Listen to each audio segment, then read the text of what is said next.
Good morning, everybody. Welcome to the 2023 Board of Assessment Review. You could start us off with, you said, I'm sorry, I gotta call the meeting to order. We all set for order? And I do need to swear you in. So you swear that all Actually, they don't swear lawyers in. Okay. I don't think they, I figured they said, what's the point? Yeah. It's up to Chris. I'm just following. That's fine. Okay. That's my grievance, Jeff. Good. But I needed to practice for the first time today. Go ahead and I'll tell you how you do. All right, thank you. I just need to swear you in for the morning. Do you swear that all the information you're about to give us is the truth to the best of your knowledge? Yes, I do. Thank you very much. And you can begin. Okay, the first one is DeMarco Penfield, 1900 Empire Boulevard. Maybe the assessor can help me with this a second, if you even know. We settled this case. We have a stipulation and consent order approved by our client. And I think the town signed off on it. We're waiting on the school, who's tends to be a little on the slow side. So I guess it's kind of settled, but not quite. But Yeah, we're waiting for the school. Yeah, and my history has been that the school's slow, but they always kind of go along with it. So I'm not going to take time to explain it.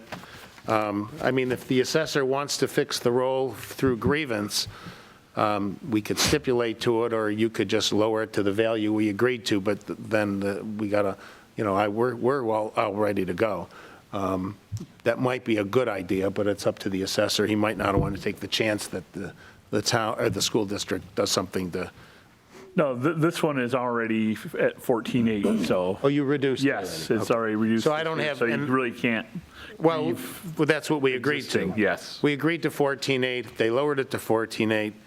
I got nothing else to say. So there's no change in this one, really. Yeah, there's no change for this year. It was changed for, it was done in consideration for giving up last year. I like that. The next one I have is 1000 Linden Park.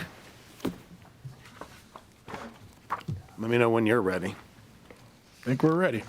Now, I filed a grievance on this. We started the case in 2020, mostly because of the pandemic.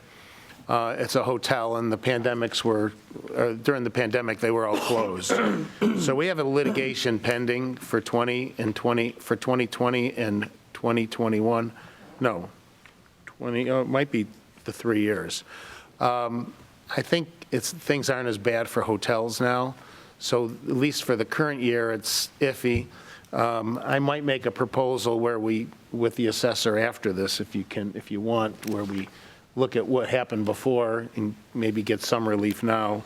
I'll do that on my own if you want. But Okay, or else you can give Pete a call as well, so. What's that? You give our attorney Pete. Well, we always call Pete. Yeah. Yeah, we go to Pete. If Peter's involved, we go to him first. So that one, I don't really have anything to talk about for the current year. Okay. What do I write down? Well, just I appeared protecting my rights, and you can reduce it if you want, but I didn't give you any, What should he write?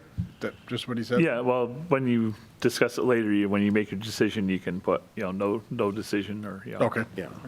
Okay. Now, the next one I'd like to do is, let's do 1207B Bay Road.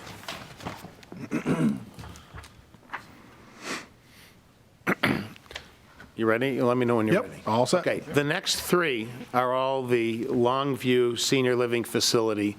This is just a small extra piece of land that's got an assessment of $106,000, I believe. The other two buildings, there's two business units. One is a senior living facility, and the other one is a assisted living, is a senior living facility that provides assisted living services and memory care services. I'm going to talk about those separately because they're a little bit different. This particular property is kind of an incidental property. There's a value there. If based on all of what I talk about for everybody else, you wanted to adjust this, you could, but it's pretty insignificant. It's a small piece. Bottom line are these three the two different senior living facilities are business enterprises, which means there's a business being operated on the property. And I'll go into 100 Kid Castle Way afterwards, but as far as this one goes, I don't have anything else to say. It really is dependent on the presentation I make for 100 Kid Castle Way and 200 Kid Castle Way. So it's kind of part of the same business package. So I'll move on if you want me to. And you could cover. All right. So the first one I'm going to talk about, and I'm going off the grievance. This 100 Kid Castle Way is it's a senior living facility. Wait, did I get this right? No, I wanted to talk about.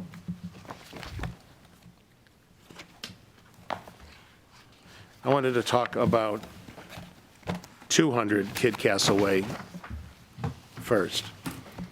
Okay, this is, and I'm going off of this grievance. Everything I have is attached. Okay. So this is 200 Kid Castle Way. It's the Longview Senior Living Facility. They operate over the country, and it's basically a business, though. It's like McDonald's sells hamburgers. They provide people a place to live. They provide food. They provide social services and different levels of medical care. So what you have to do here is, the way we analyze these is we look at the performance of the business unit, and then what you have to do is you have to allocate a portion to the business, a portion to personal property, and a portion just to the real estate. So I'm going to explain to you how I did that. The first thing I do is I review the financial statements and calculate the value of the entire business enterprise. And this is a senior living facility. I have it as being built in 1978. It's old, but I thought it was a little newer than that initially. Anyway, it's 137 units. And again, as I said, it's not just real property. They provide lodging, which is probably the most important thing, but they got to provide services. It's beyond the scope of an apartment project. And what they do is they provide food, medical related care. They give full housekeeping, transportation if people want to go anywhere. They set up social programs and entertainment. And because of that, they have a much higher employee ratio than you would see at a regular lodging facility like an apartment project. And one of the ways that I looked at it is I said, well, okay, what do they pay per month? And I have a schedule here, and I compared that to like an apartment project, which is similar, but they do more work. Most of the real estate is used for lodging. A small portion is used for meal prep and just areas for them to basically socialize. But what they pay is for a one-bedroom unit, $3,975. For a deluxe two-bedroom unit, they pay $4,550. Then they pay $4,995 for a two-bedroom unit, and they have these things called villas, which are $5,050. Most of them are the one-bedroom apartments and maybe the deluxe one-bedroom apartments. I think that's about 80%. If you look through the data that I gave you, it'll tell you. But the problem is these facilities are they're really Spartan and they're really small. I have floor plans in here. And most of the units are the one bedroom, one bath, and they're around 500 square feet. The two bedroom ones, and there's floor plans in them, they're 900 square feet. So they're small and they're very Spartan. I mean, they're older, they're not luxurious. And like I said, they're small. Now, there's a brochure I put in here that shows that they have freshly prepared, nutritionally balanced meals for these people. They get breakfast, lunch, breakfast and dinner. Lunch is optional. I said they do housekeeping. They also do laundry for these people. So they have a laundry room, and they have staff to do it. And there's maintenance people on site. And then they have what they call our daily well-being checks, which is a little bit on the medical side. So what I looked at is I said, well, what do apartments rent for compared to these, which are around $4,000 a unit? Well, apartments, they rent probably between $1,000 to $2,500 a month. The $2,500 properties, as most of you probably know, are pretty much almost like houses or townhouses. So what I did is I adopted a value, because these are fairly Spartan, of about $1,500 per month. They're modest size, and they're like a dormitory style room. Even more so, which we'll talk about when we get into the memory care, because those people are pretty much, well, they're not allowed to leave because they'll wander, and that's part of, they have high security in those. But anyway, so the rooms are about 500 to 6, most rooms are 500 to 680 square feet. So if they're paying about $4,000 to $5,000, which is a weighted average about $4,250, I calculated that based on a $1,500 lodging expense, about 35% of the revenues for lodging and about 65% is for the business and the personal property and anything else, and the services that they, including the services that they perform. So when I went through this, I got I calculated the whole business enterprise to be worth around $20 million, a little more than that. So if I took 35% of that, which is the ratio of the money that goes towards the apartment living, that gave me a value of about $7,050 for the real estate, and it's assessed at $15,563. That brings it down to about $52,000 a unit. Currently, it's at $109,000 a unit. And that might make some sense for the business enterprise, but it's too high for just the real estate. There's a good example of another facility at 2006 5 Mile Line Road. It's a 120-unit assisted living facility owned by Atria in Penfield. I've driven by it 1,000 times. Anyway, it was assessed at $11,536,000, which was roughly $96,134, which is about what we're assessed at. And that was until 2022. They contested their assessment. I only know that because they did come to see me at one point. And their assessment was lowered about 70% to $3,795,000, and it's down to $31,625 a unit. And that's what they agreed that the real estate was worth. Now, that property wasn't doing as well. It was struggling. It was bought at a discount reflecting the fact that it was struggling. But that's $31,000 a unit. We're only asking for a number just under $60,000 a unit. Anyway, so I have here the financials that I evaluated for the 4 years. They're fairly stable for this particular property. The occupancy's been excellent, which is one of the reasons the value's at the higher end, near 20 million, the business enterprise. And again, when I apply the 35% factor, we're down to about $8,000 or $9,000 in that range. And I value the business enterprise the same way we usually do with an income approach, by comparing the revenues and the expenses. And what's very telling about this particular property is that there are a lot of expenses for staff. An apartment project, they might have, a maintenance guy to answer calls and maybe billing, maybe 2 people, but this is fully staffed. I mean, they've got people all over. They're not necessarily nurses here, but they do have nurses at the memory care section. But they got people doing laundry, they got people doing the care services, et cetera, all the time. So they have if you look through this, you'll see they have substantial payroll expense. Like, they probably have 20 or 30 employees that are there full time. And as I told you before, this thing has been about 100% occupied. Well, it's been almost fully occupied since the pandemic. And let's see, I gave you the financial statements, which tie into the analysis we did. And I guess that's all I have to say. I can go through the numbers too if you want, but they're there for you Yeah, to look we can at. go over that later, thank you. Okay, Unless there's something unique you wanted to point out or not. let me see, well, if you go to where it says historical income statement, I show the revenue is about $5 million a year, fairly stable every year because they had good occupancy. Technically, I could apply a market vacancy rate on this, but I didn't want to bother. Then if you go down, you see the categories: advertising, auto, cleaning and maintenance. There's, $368,000 for cleaning and maintenance. And then they have other detail below. It's $1.5 million. And if you look at the subschedule on the next page, it gives you the detail of what breaks out all of those.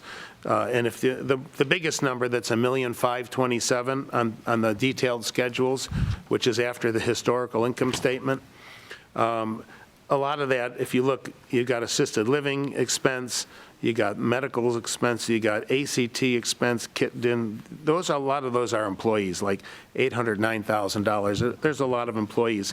And if you go all the way into the back, these are some schedules that I prepared from their financials. If you look in the back, you can see each year's financial statement, and you can kind of see they have a lot of like wages. Each category, they have a category for maintenance, and it starts out with about $100,000 in wages, or about actually almost $200,000 in wages for the year. And then transportation, they have wages. Marketing, people have wages. Administration has a couple $100,000 of wages. And then there's it shows, if you want any more detail, they're very good financial statements. These kind of places keep good financials because it's important for the way they operate. But basically what I did was I calculated the net income, which ties into their financial statements. I'm looking again at the historical financial statements, the historical income statements. That's what it says at the top. I tie into the income. I add back taxes. I add back property management because I deduct a property management fee right underneath it, which is a little higher. I use a higher number. I think because the point is, this is centrally managed by the company. I think they're in Tampa, and they provide a lot of services that the unit doesn't pay for. So each of their facilities does not really pay a specific amount for, like they buy things in bulk, et cetera. So I basically took a management fee, which is 6% of revenue, which is a little higher than the actual management fee they charge. And they have on-site management too. And then I took a reserve for capital improvements to replace paving and roofs, et cetera. And that gave me what I call a tax assessment income. And then I added back, I divided by a loaded cap rate using the assessor's formula to equalize taxes. And that's where I come up with my average of just over $20,000, but that's for the whole business enterprise. And then we said, well, 65% is attributable to all the services that they perform, and 35% similar to apartments is how I got the lower number. So that's the number that we're looking for. This is a case I intended to get to the assessor sooner. And I mean, if the assessor has questions, it helps us get this resolved because this is not a pending case. I don't know if you can do it, but if you can adjourn it a little bit, we could stipulate to a value after I answer any questions you have. And then we won't have to file a petition this year. Or if you can't do that, I can still try to get this resolved and with the attorney. Well, the attorney's not engaged yet, so I can't call him. But if we could either stipulate it, or we could, if you have to do some kind of a settlement order. But if we stipulate, I don't have to worry. But if I get a decision, I got to file the petition because it takes time to get approvals. Yep. Do you have anyone? I'll probably take a little while to go through all this. So, yeah. You know what? It can be complicated, and I don't have a problem coming in to talk to you in the next couple of weeks, and because I know this stuff really fairly well. I do a lot of work for Brookdale Senior Living, and I've been doing it for 20, 25 years. This is kind of a special area for me.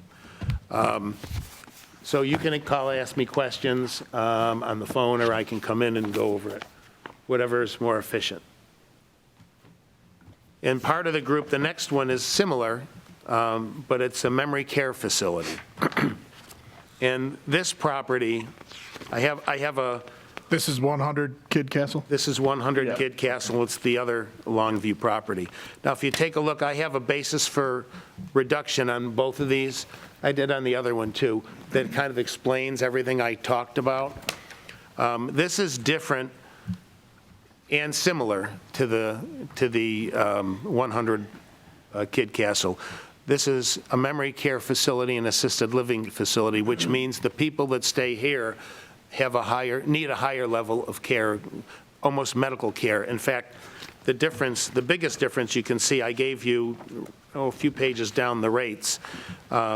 They start out, if you're assisted living, you pay $4,200 a month, which is at the higher end of the senior living facility that I just talked about. A one-bedroom apartment is $6,195, and a deluxe suite is $6,950. There's a lesser number of memory care facilities. I think it's about a third memory care. You could find it in the census. It's in the papers I gave you. But if you're in memory care, it's $4,725 for what's called the shared suite. A studio apartment is $5,995. That would compare $5,995. That would compare to the studio apartment that was $4,200 just for assisted living, and then the deluxe suite is $9,450. The difference primarily here is the level of care. And by the way, the last facility has to have state certification. This has state certification to be a memory care assisted living facility. So they have and the state provides certain employee ratios. I think they have like 5 people to every 1 patient. And if you go look down 2 more pages down, I have the brochure. It says they give you, not 2 meals, but they give you 3 freshly prepared meals a day. They'll do your medication management. They have an emergency communication system. There's case management services with personalized care for people who need extra stuff. They have 24-hour staffing and security. Security means there's locked doors everywhere so people can't get out. And then, except the time I went to see my mother at the Jewish home, she was in the memory care on the 6th floor, and some lady said, "Thank you," and I let her go, and I go, "Oh, she was so convincing." They have an enclosed courtyard, barber, beauty salon, and then they have a secure area, they call it, secure memory care neighborhood. And they have their own, what they call their Embrace memory care program. So it's fairly intensive. These people need to keep busy to just slow how they degrade and whatnot. But there's a lot more services here. Again, I said, well, if an apartment's around $1,500, maybe more or less. I use $1,500 because these are very Spartan rooms. I don't think we put, I could send you pictures. Unfortunately, yeah, if anyone wants pictures, I could send them, because I say a picture's worth 1,000 words. The brochure has some stuff in it. Anyway, I used the residential component from an apartment complex of $1,500 a month, and I compared it to the average to stay at these facilities of $4,725 and $9,450. I mean, the ratio is probably like 20%, but I used 30% because just to flush out and separate the real estate value from the business value. But my analysis, which I'll show you in a minute, it calls for a business enterprise value of only $6,000. And again, this is assessed at $8,209. So the business enterprise here is worth just under $6 million, as opposed to an assessment of $8.2 million. But that includes the business value and whatnot. The assessment that the assessor has on it is $109,173 a unit, and we're looking at something around half of that. This might still be a little on the high side, but but it would probably bring it back into sync, so where it would be closed. Actually, and then again, I'm comparing it to the Atria facility in Penfield, which sold, which is now lower to 31,000 a unit. This one could be lower than this could be a little lower. If you go to the income analysis, it shows stabilized income revenue averages 3.7 million. Total revenue is 3.8 million. I'm on the historical financial statements. It's been fairly stable over 4 years. It's probably within 10% of where it was in 2019. And again, I have all the expenses, advertising, travel, cleaning, and maintenance, and then I got detailed other expenses, which are covered in the detailed schedules on the second page, which includes like all the employee expense and whatnot. And you'll see there's like here, if you go to the detailed schedules and you look at the assisted living expense, I mean, that's $630,000. And the memory care expense is $313,000. That's about $1 million, and it's mostly for people, as opposed to the other facility, which didn't have quite as many. And then there's a couple of other categories, but again, they're based on I got a thick stack of the complete financial statements that are in the back. We'll talk about those briefly. Anyway, I come out to the net income, I add back the taxes, I do the adjustment for property management, and I take out a reserve for repairs. I come up with a value of the facility. My valuation was of the whole facility before you take out the business value was $8.7 million in 2020, but it dropped to 2.4 and then recovered a bit to 2.8 in 2022. The average was about 6 million, but technically that average probably should be on the lower side because things have been getting worse. They have about 20%. They have about a 20% vacancy. Let's see here.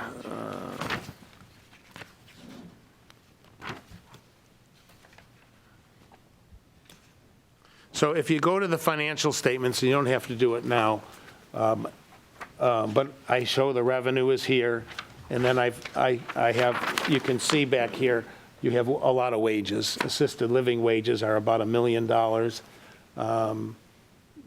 Memory care is about $300,000, and the wages are telling. I mean, we're valuing in the real estate. If you're valuing a McDonald's, you take a look at the people that are working there. Well, they're trying to provide, services to people, and so are these people. And that's the business component. It's a challenging component to do an allocation for, but it's logical, and I tried to compare it to an apartment complex so that you could see that. But the value that I think it should be at in my analysis is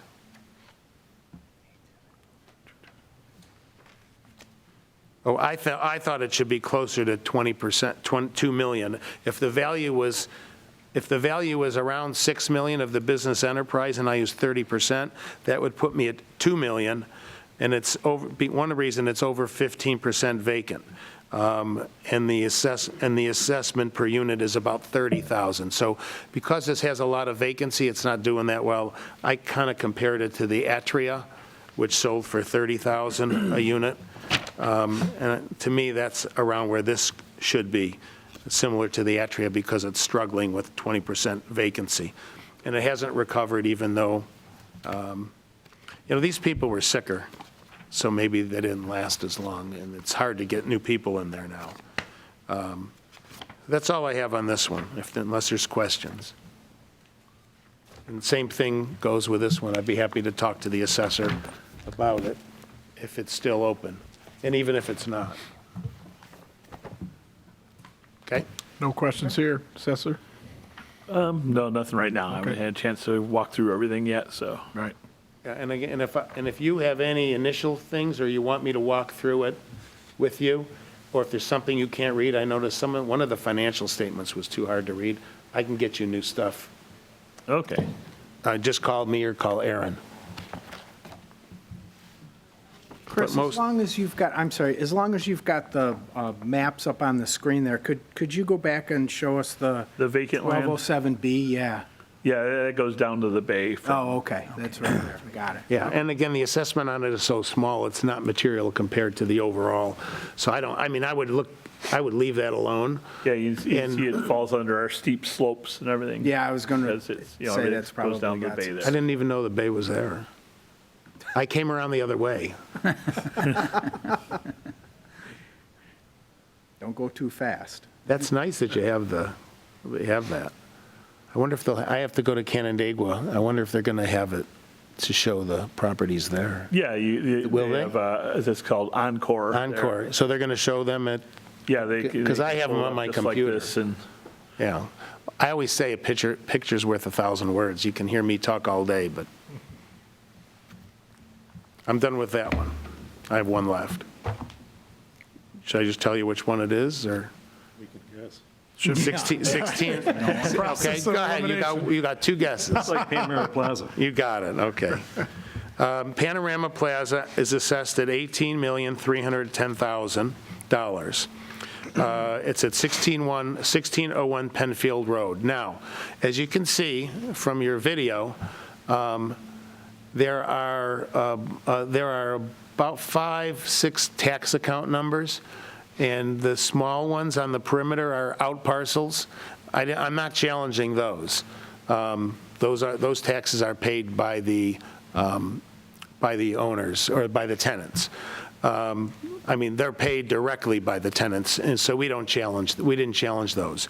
But the properties are operated as a group, and the out parcels are roughly 15% of the square footage. So I had to make an adjustment when I looked at the financial statements for the 15% of the expenses that should be allocated away.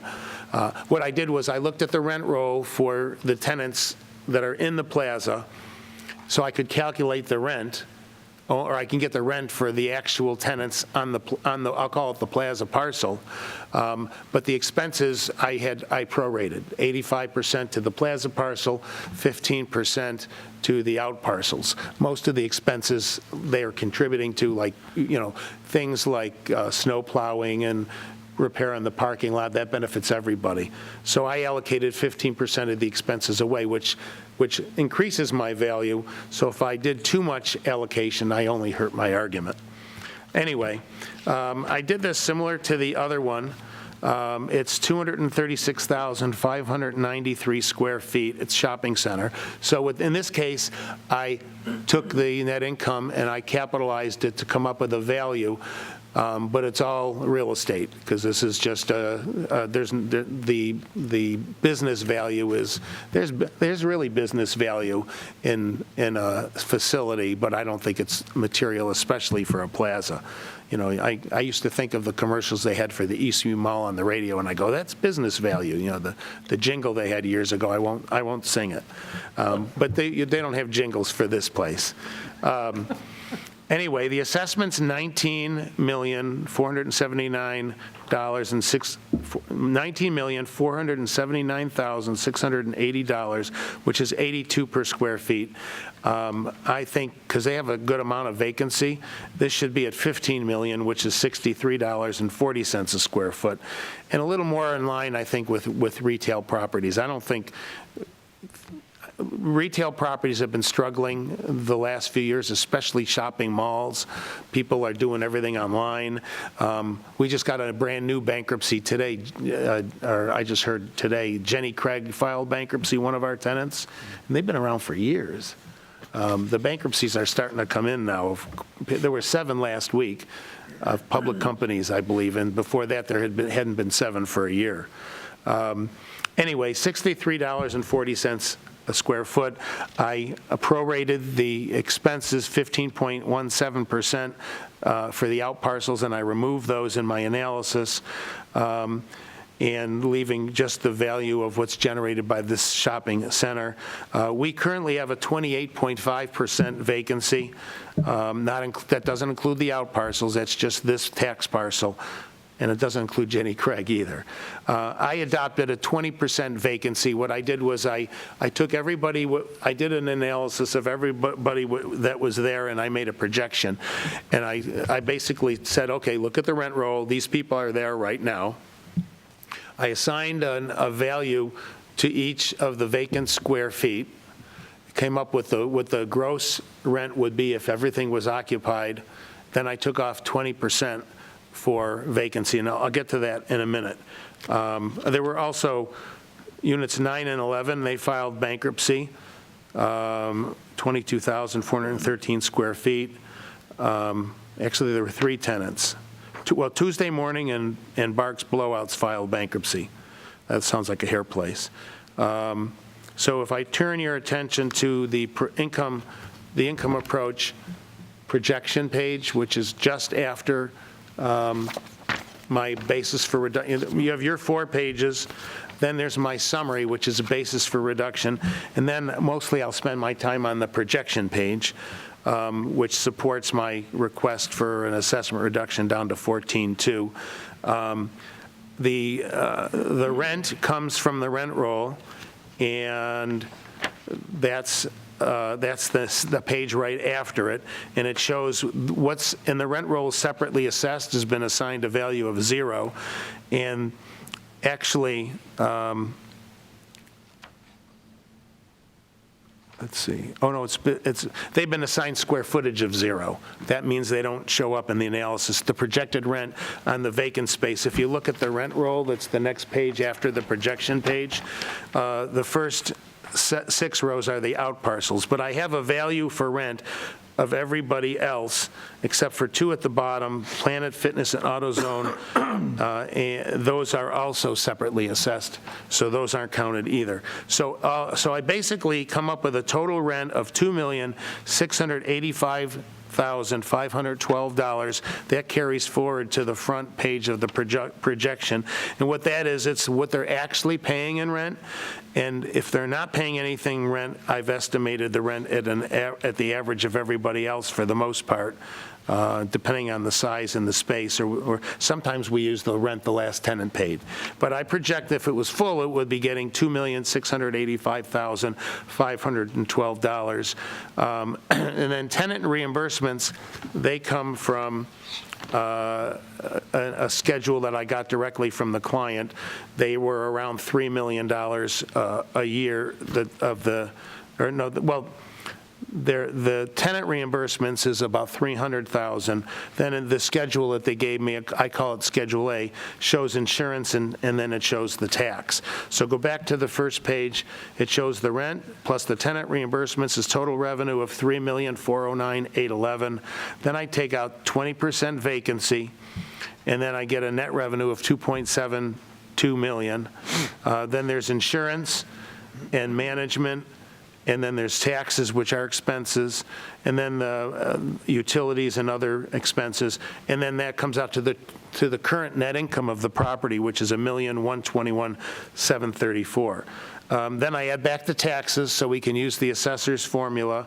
I subtract a reserve for capital improvements. In other words, like you can see, the driveways needed work, but they have to do driveways and roofs on a reoccurring basis. So we take out roughly $134,000 for those type of capital maintenance issues, and then I get tax assessment net income after the adjustments of $1,007,000. I load that at 12.35%, which is a 9.5% cap rate. Maybe I could use 9%, but I thought because of all the vacancy, it's a more risky property. I think retail's more risky now. I think offices are even more risky right now. Offices are going to have, tremendous trouble in the next 4 or 5 years, I think, as the leases come up for renewal. But anyway, I only used 9.5%. The real estate value was $14.298. And that's $60.43 a square foot. So that's what I would ask the assessment be lowered to, from $82 a square foot down to $60.43 a square foot. And I made all the adjustments in there for there's an adjustment in there for removing any expenses that should be prorated or allocated to the outlying tenants. In fact, there's some detailed schedules. There's a detailed schedule there where I added back $129,000 of expenses, at least in 2022. So it ranged between $100,000 and $200,000 each year of expenses attributable to the out parcels. But that's what I have, and if it gets a little, if you have any questions when anyone's reviewing it, I can provide any information or explanation. I went through it pretty carefully, and I think I know where everything is. And this one is a 2-year one as well. You filed the previous year. I'm pretty I did sure. file in 2022. Yes. So do they not make a change when something's pending? No, they can, right? but it would only apply to this current year. It would I know. not be retroactive. And if I got my number, I can ask them to drop the earlier year. I did it last year once. They fought a lot, but I convinced them it made sense. And that's all I have. Let's see, I did Linden, America. Yep. Yep, if you're not, we're out of papers, so. Good. I'm out of talking. Very good. A lot of good information. Thank you. And notices are sent out by, what should I tell everybody today? End of June? Yeah, and End of June? Okay. So you get something by end of June. Thank you so much. Thank you.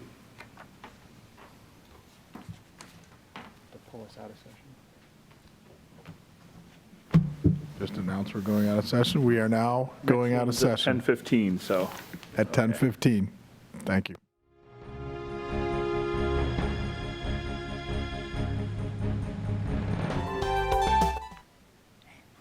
Good morning. Mr. Kleiman, is it? Yeah. Good.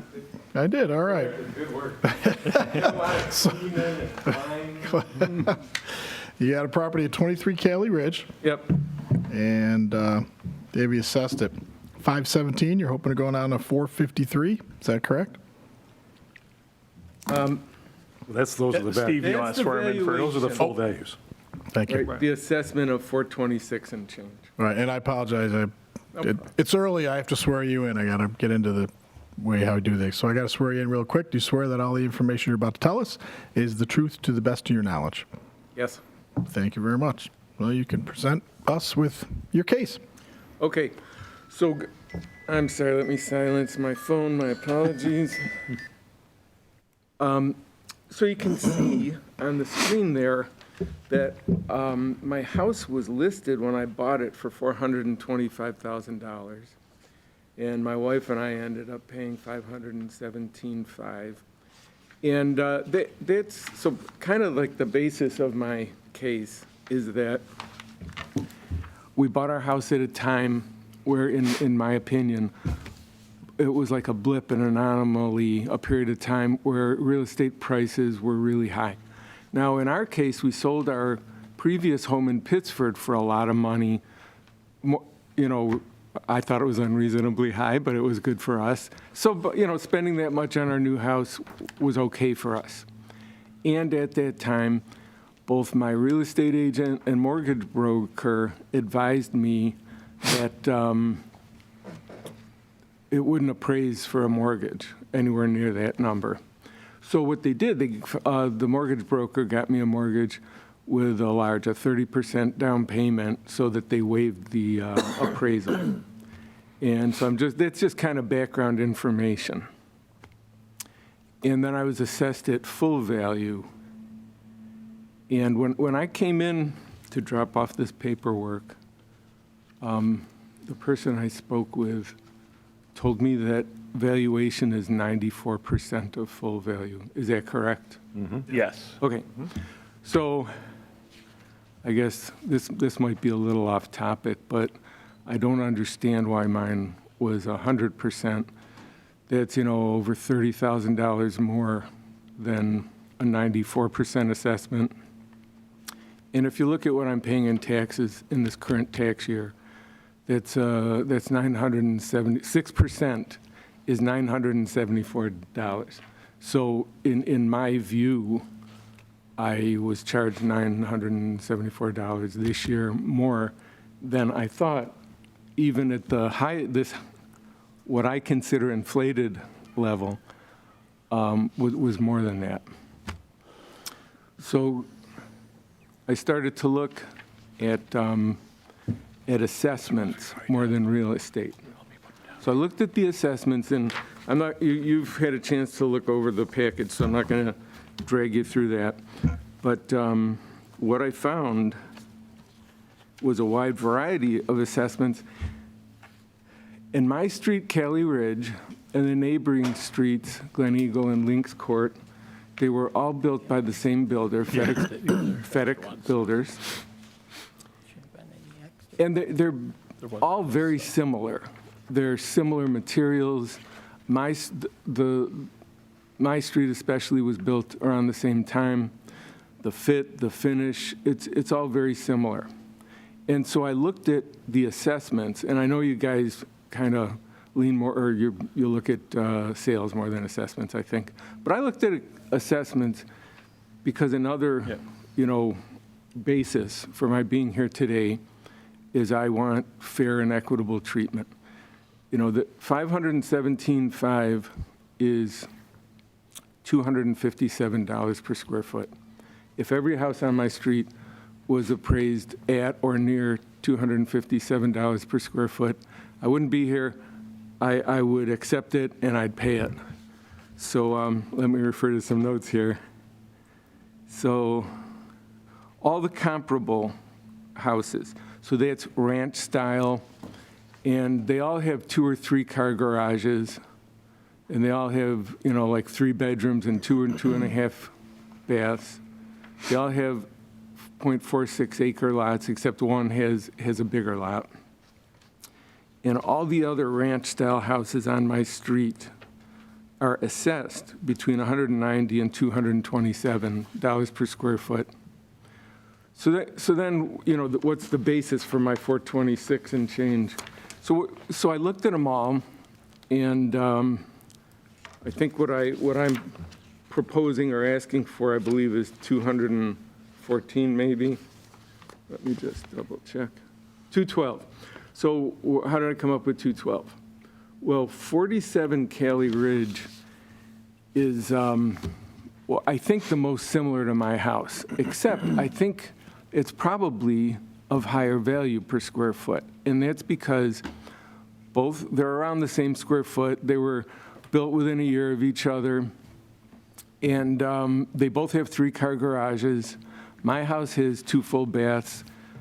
42 has 2.5 baths.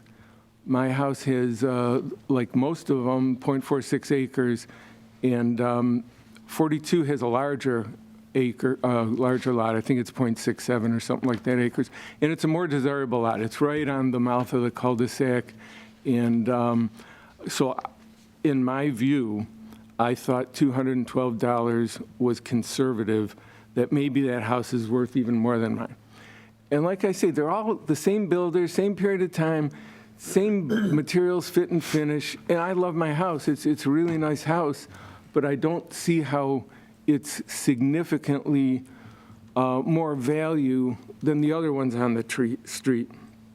And then I looked at, you'll see, I think I called it backup or something. Yeah, backup data. So then I looked at houses that are a little bit older, and they're on Glen Eagle and Lynx Court, which is literally right down the street or around the corner from my house, same builder. And those are assessed between $168 and $221 a square foot. And then when I came in, I was able to get a copy of your listing of sales. So I looked at everything on my street. And in fairness, they're not all ranch style. Some are 2-level. But, they range in sale price from $176 to $241, plus my house that I paid what I consider an unreasonably high price. But I went in knowing it, and I was okay with it. So if you look at those sales, the sales range is between 176 and 241, and if you take 94% of that, then that range is between 165 and 227. And some of those are, I think they're nicer houses than mine. Some of them have these gorgeous hardscapes in their back, these extensive, patios and things. And I got a patio and it's nice, but it's not super fancy like that. Yep, there's my patio. It's very nice. If you go down some streets, you'll see some fancy ones if this is up to date. Well, there's swimming pools and stuff like that. Anyhow, I'm not trying to make a case for a $165 a square foot assessment, and I actually want to pay my fair share of taxes. I pay a lot in taxes between these real estate taxes and my income tax, and in the town of Penfield and in this country, you get a lot for that, and I'm happy to do it. But I guess that's about all I have to say. I just want to respectfully request an assessment of the 426 and change and see what you guys think. One more piece of information that's important. So before I filed this, I left an informal letter in the assessor's office. And then, like the day after I filed this, I got a letter reducing it. So it's down to about 239, 240 per square foot. It was assessed for 2023 at 482,000, and I'm very grateful for that. But I have to tell you, I don't understand why my house was not assessed at 94%, why it was 100. Does anyone know why that happened? That's the No, assessors. last year, everybody was at 100%. This year, Oh, so that's a change from last year? the state assigns us that rate. So this year, everybody is at 94% of value, so. Okay, thank you. Yeah, that changes year to year. So I got it. So that is probably, the basis for this change that I received. And again, I apologize for the confusion, but I did get it after this was filed. And 239 or 240, whatever it is, I'm grateful, but I still think that's really high for my property. And I'll stop babbling. Any questions from the board?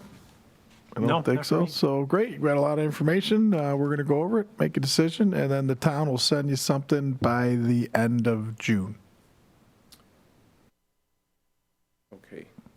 There is, I think, if I don't, and I mean this in a constructive way, not in a negative way.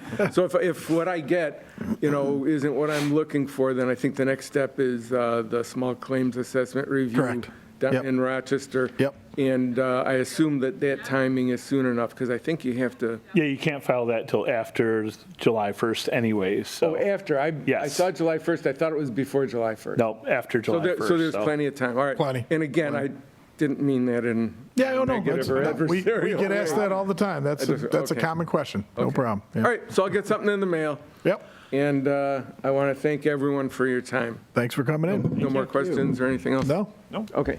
Thanks, everyone. Thanks very much. Thank you. We'll now close the session. Thank you.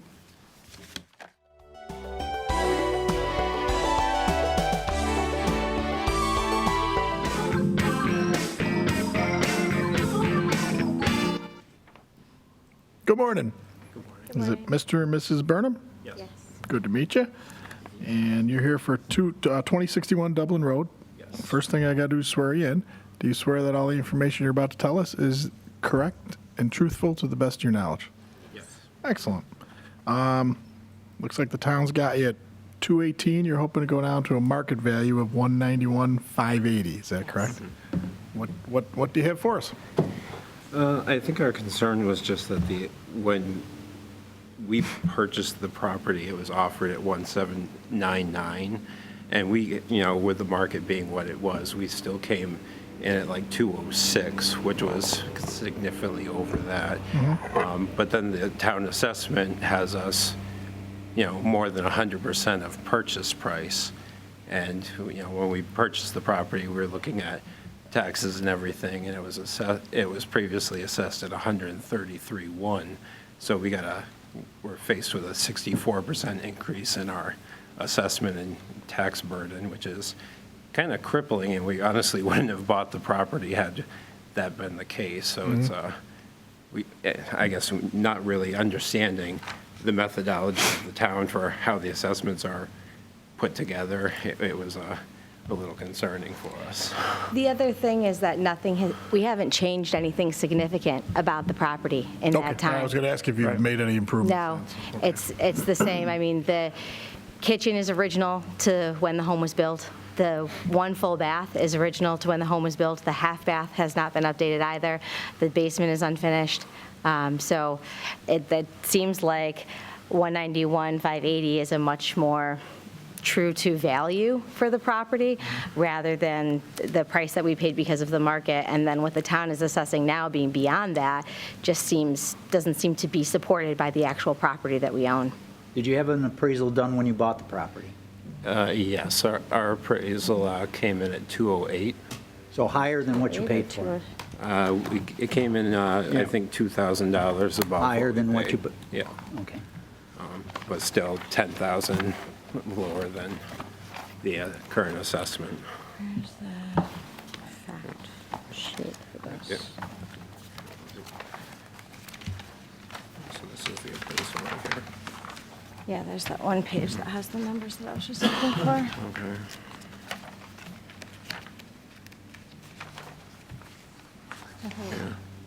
Oh, sorry, $207,000. 207? Yeah. Five?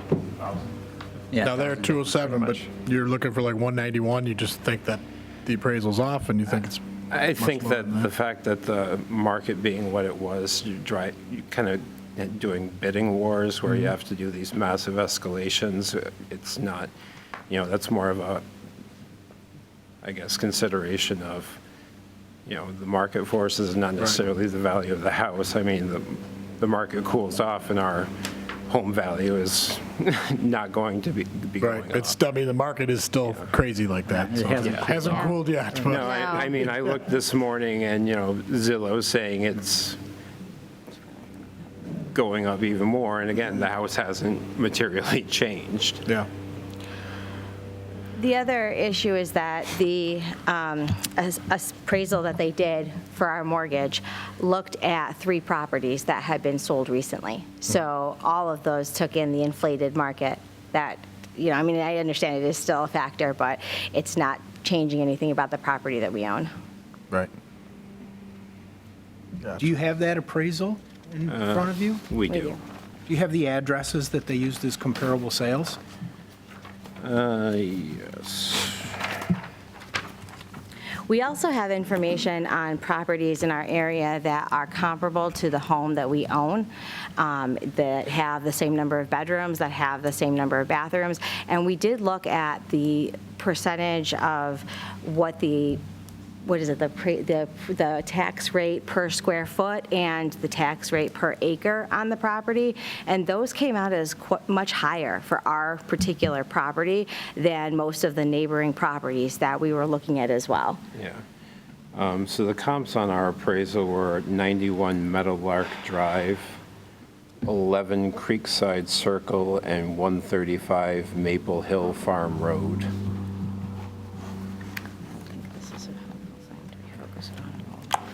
And what were the sale prices on those?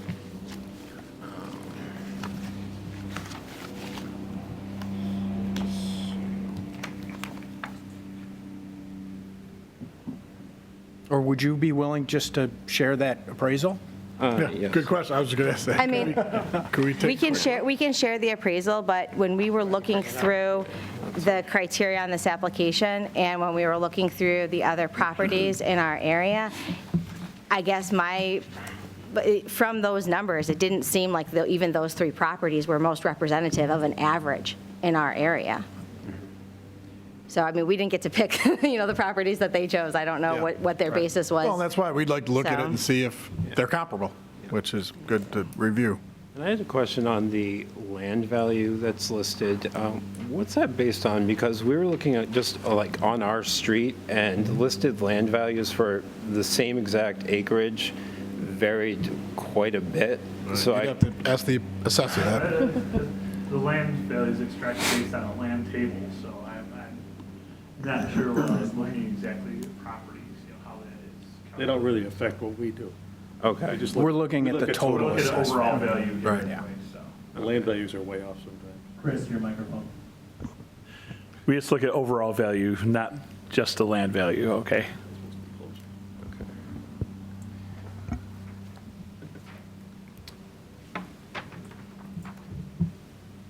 Anything else, or? Just also, like, we looked at houses on our street that had sold in a similar period of time, and the percentages of sale price to assessed value, we were by far the highest. I think we came at 106%. I mean, the next highest was 100, but we saw them at 93 and lower. Right.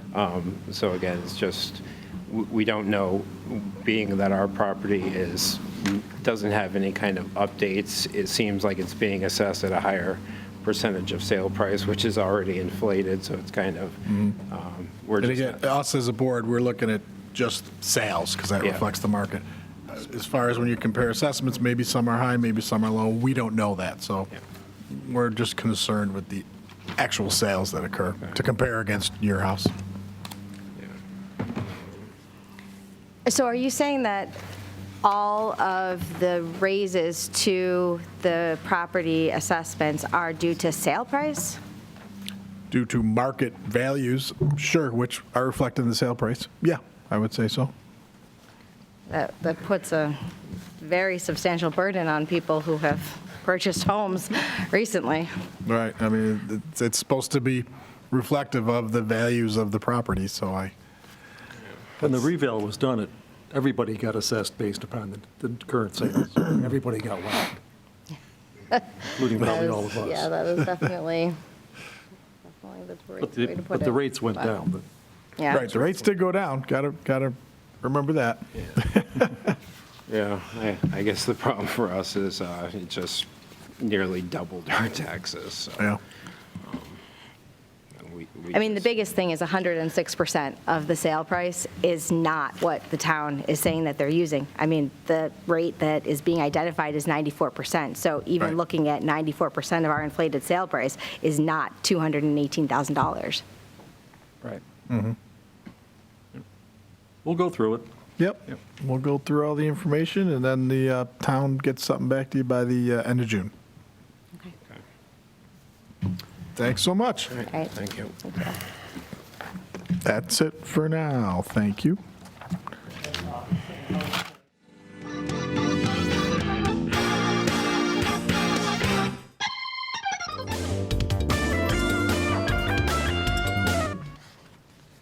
Good morning. Good morning. Mr. Gannon, is it? Yes. All right, just got to swear you in quick. Do you swear that all the information you're about to give us is truthful to the best of your knowledge? Yes. Very good. You're at 1133 Whalen Road. Correct? Looks like the town's got you about 271. You're hoping to go down to 255. Right. What you got for us? Well, I kind of did with the other couple that was here, and I kind of did the same thing with the assessments, so that I know you didn't use them, so we kind of tossed them. And my wife's friend is a realtor, and he got a couple things together. I think you have the packets. Yep. They took all of them, so I don't have one with me, but they changed that 255 because at 94%, I didn't know that. So they, upstairs, they changed it to 239.7. Okay. And I'd say just the pluses with my property is the lot size is .77 acre, which was bigger than the other properties that you should have there. Yep. The negatives on my property are I am on a septic system compared to the other homes. My basement is a 10-course basement, and the great room is a step down, which makes it a 9-course basement on the one side where my mechanicals are and all that. And I'd say the only other negative would be the traffic on Whalen Road. I'm like 200 feet from 250, and it is atrocious. Oh, you're very close to 250 also. Yes, Okay. 200 feet from the corner. A lot of traffic noise there then. Sometimes we can't pull in and out of the driveway. Sometimes we can't pull in until the light for Whalen Road is green. If there's a truck, a lot of construction trucks up and down that street. We moved in 84, it wasn't like that. There was no signal light on Whalen Road and 250 when we moved in. There was a farm across the street on the corner with a silo, some horses, and now we got, of course, everything around it. Right. So it is atrocious compared to a subdivision. And that's about all I have difference-wise, or... You also only have 1.5 baths, I see. Yes. Which is- Yes. Okay. And the only upgrades we ever did in the house so far, have been, besides painting, have been a kitchen in '08. We redid the kitchen. But really, that's it. It's the way we built it, and Very good. Very good. Well, certainly a trafficy location, that's for sure. somebody that tried to forget it, yes. Yes, construction. We thought Dolomite was going to go out of business by now, but you know, the dump trucks just keep coming and coming and coming. It's just, it's noisy, and yeah. But All right, any questions from anybody on the board? Think we're good? We'll discuss it, work something out, and then the town sends you a letter by end of June. excellent. I appreciate your time. Thank you very much. Thank you. We can close the session. Thank you.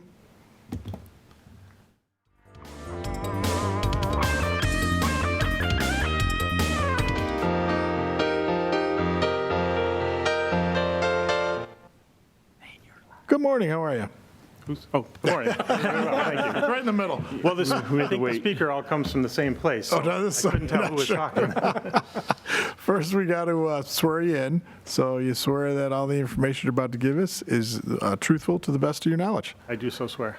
Very good. We're talking about the old garden center here, Fairport 9 Mile Point Road. That's correct. Town's got you at about 1.2 mil. You're hoping to go down to about 405,000. Is that correct? Yes.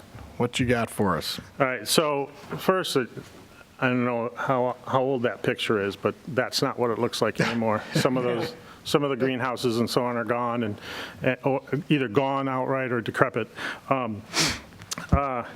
So it sounds like you're already familiar to a degree with the property. It's 5 acres with a dilapidated building shell from the old garden center. Structures have been open to the elements for quite some time, vandalized. Many of the windows broken out, no heat, things of that nature. So you know what that does to the plumbing and everything else. In our opinion, the remaining structures have either zero value or perhaps a negative value because of the demolition costs and removal. There's a narrative that sort of summarizes this immediately following the grievance form itself. You'll see we've attached some photos. You can see it is because if you drive by it, you'll just see it's overgrown. You'd have to go back in there and look at the building because you can't really see the building from the street anymore. But we've attached pictures, the survey. At one time, well, back in May of 2020, this had been marketed, or after being marketed, it was put under contract for a developer at $950,000, subject to various developmental approvals, so clearly well below what the assessment was. Nobody paid any attention to it. They thought they were going to develop it. The seller didn't care what the taxes were because they weren't going to own it. But fast forward, they can't get approved. There's a moratorium. The buyer has walked away from the deal because it just no longer makes any economic sense for them. At the time, had anybody thought about coming in here, we would have argued that it was worth $950. You know, that's what happened after. It was an arm's length sale, actively marketed. Obviously, as it's continued on, nobody believes it's worth $950 anymore. Clearly, the buyer doesn't because they can't make it work. Is it still being marketed?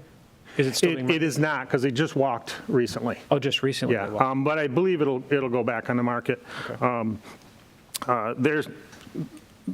Because the deal died, that's what brought this up at this time of the year, so to speak.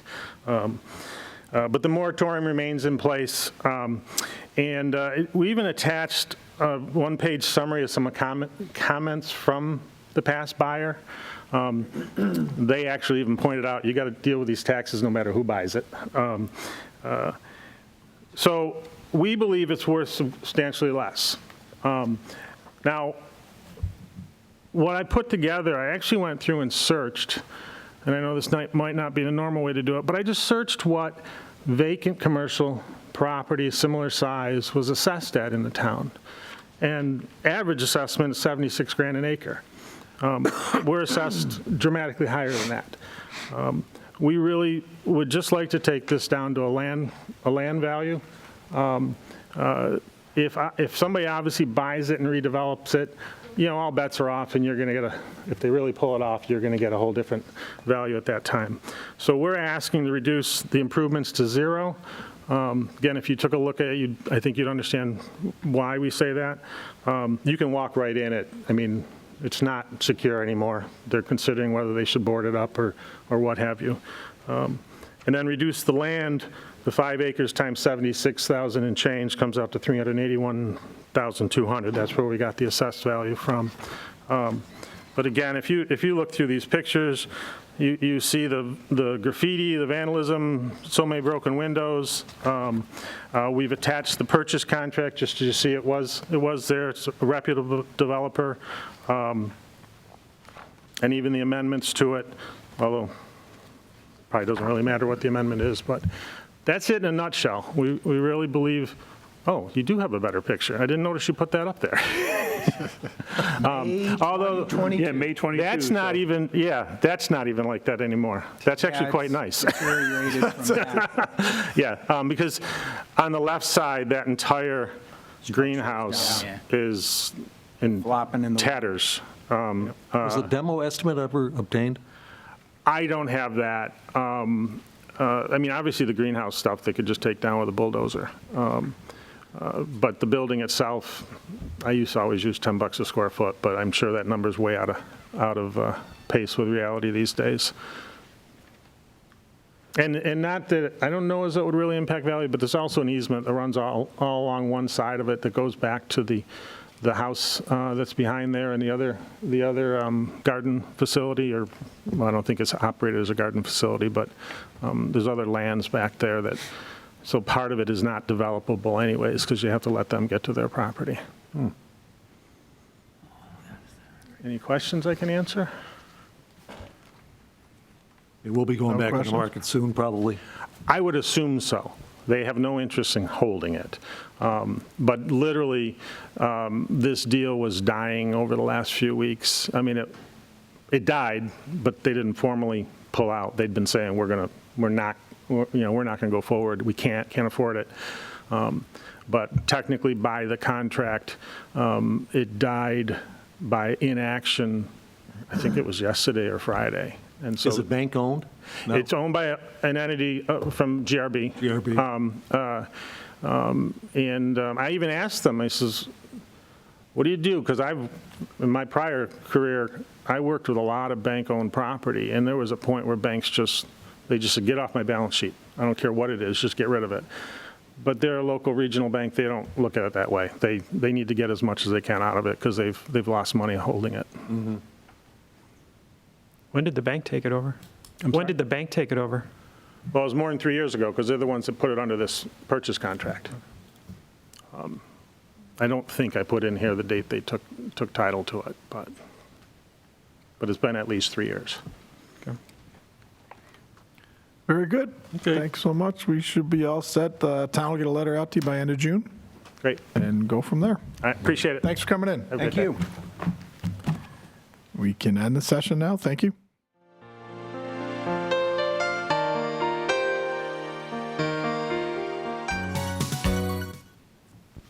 All right, ready now, and I just got to swear you in real quick. Do you swear that all the information you're about to give us is truthful to the best of your knowledge? Yes, sir. Thank you very much. Thanks. And Mr. Oliva, you said? Yes. And we're talking about 6 Bainbridge Lane. Hoping to go down from, they got you about 493 to 332. Is that correct? Gotcha, yep. What you got then for us? So, just a quick couple things on there. Thanks for hearing the, obviously, case here. Just a couple things on the property. We've got 6 Bainbridge, owned it probably 10 years, 11 years. Listed as a 2-acre property. An acre of it's about pond, essentially, that got shifted off the tax parcel, because neighbors, essentially, when they did the development, didn't want to have it on their deed. So the yard looks large on paper. It's not really large because the pond that no one wanted is not my problem. A couple other things. It's recorded as a 3-bedroom. It's truly a 2-bedroom. The house was a foreclosure. It was pretty vacant for a while in the market. The bonus room is counted as a 3rd bedroom. The bonus room's over the garage, cold, drafty. We don't use it as a bedroom because it really can't be. Essentially, there's a 3-car garage below it. So the makeup of the property has an office downstairs with no closet, and then 2 bedrooms upstairs, a master and a 2nd bedroom with closets, 1 walk-in master, and then a bonus room, which is labeled, as the town has it recorded, as a 3-bedroom, technically isn't. When we had gone against the original assessment, that was one of the things we had talked about on it. So kind of a goofy layout house. It does have a 2-story living room cathedral, but sellability definitely hurt it with the 2-bedroom side. So the original assessment, the 5 probably would have been. Can I interrupt you for 1 second? Yeah, sure. I just wanted to get a better sense of only 2 bedrooms on a 3,000 square foot house seems a little odd to me. I agree. So I agree. Can you? That way? I don't. It was built that way. Explain- I mean, is Crosstown it- built the house back in 2004. So the 3rd bedroom that you guys have classified as a tax record is a bonus room. So It's the not a other 2 bedroom. bedrooms, though, are they take up the entire? The master Second does take floor? up the 2nd floor. You have a 2-story living room, so that eats up pretty much all of your 2nd floor with the cathedral ceiling there. So essentially, you have a pretty small, if you look at the way that front of the house is, from my view, looking at all the way towards the, we'll call it the east side, that's a master closet window. That could be a bedroom, but it's really a large closet. This is a custom build. The other window in the middle is the 2nd bedroom. And then that little window where there's a peak is a bathroom, and then the bonus room is directly over the garage, which is classified as the 3rd bedroom. Okay. So it's odd. It definitely hurts the resellability of it, based on the fact it is a large house with very little. We have 2 kids, so it's definitely a little more challenging there with that setup. On that note, also, when we originally discussed the assessment on there, obviously the neighborhood, the original number that was given to me would have been the highest transaction in this section of town ever recorded, back when you guys did the initial review at the 497. There's not a transaction in the neighborhood above 420. And that's a 5-bedroom house, if you guys look at the history there. 5-bedroom house in Thistleberry that sold during our COVID price jump on a lot of the things there. Most of the transactions on properties this size seem to be in that 290 to the high end of the 380, 390 in the last comps we've had. Obviously, this property, water drainage issues with the pond was a big one of why it was on the market. The 2-bedroom side was an issue. Neighbor doesn't have streetlights or sidewalks. 3rd opportunity. And it was a foreclosure. So I don't expect the foreclosure number to be there, but we haven't elevated that much from the days of that.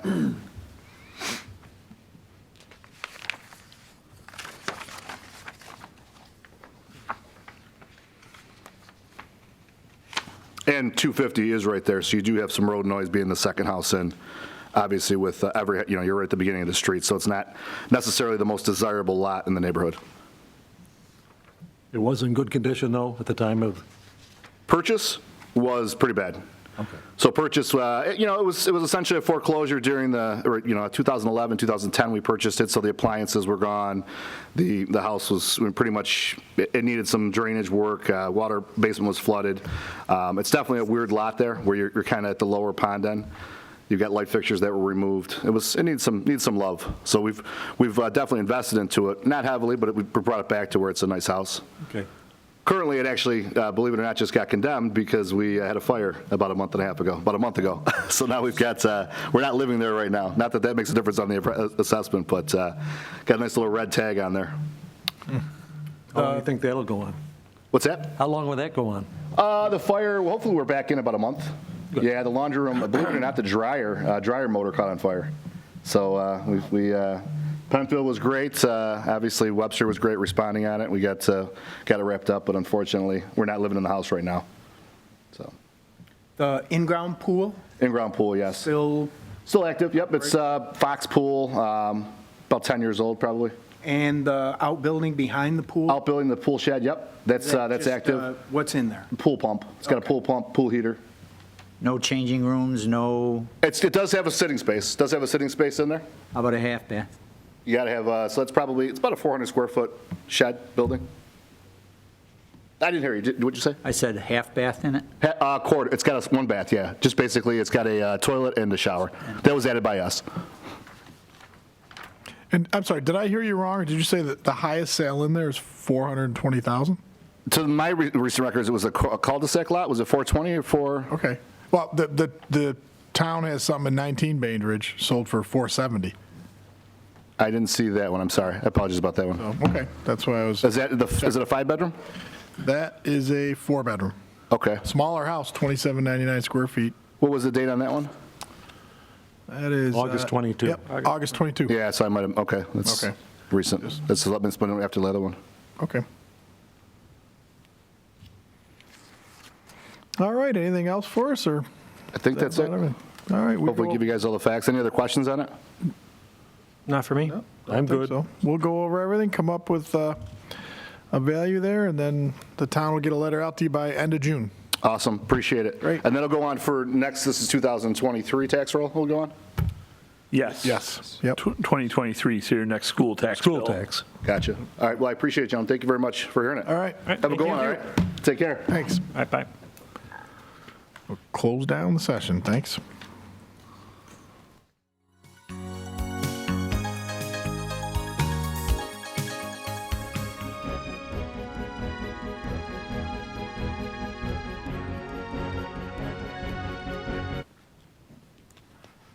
Good afternoon.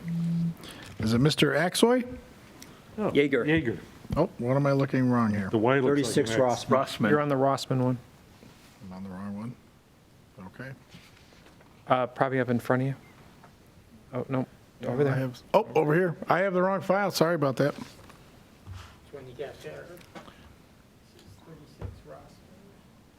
Thank you. Grabbed the wrong one. Mr. Jaeger, now I got you. Yes. And we got, first I got to swear you in. Do you swear that all the information you're about to give us is as truthful as possible? Yes, Appreciate that. You're at 36 Rossman Drive, correct. 155.9. You're hoping to go down to 151. Yes. What kind of information do you have for us? Well, I already gave it in my appeal. Okay. Anything you want to comment or say about it, or? The only thing I wanted to comment on is the house is pretty old, and I had trouble with the bathroom upstairs.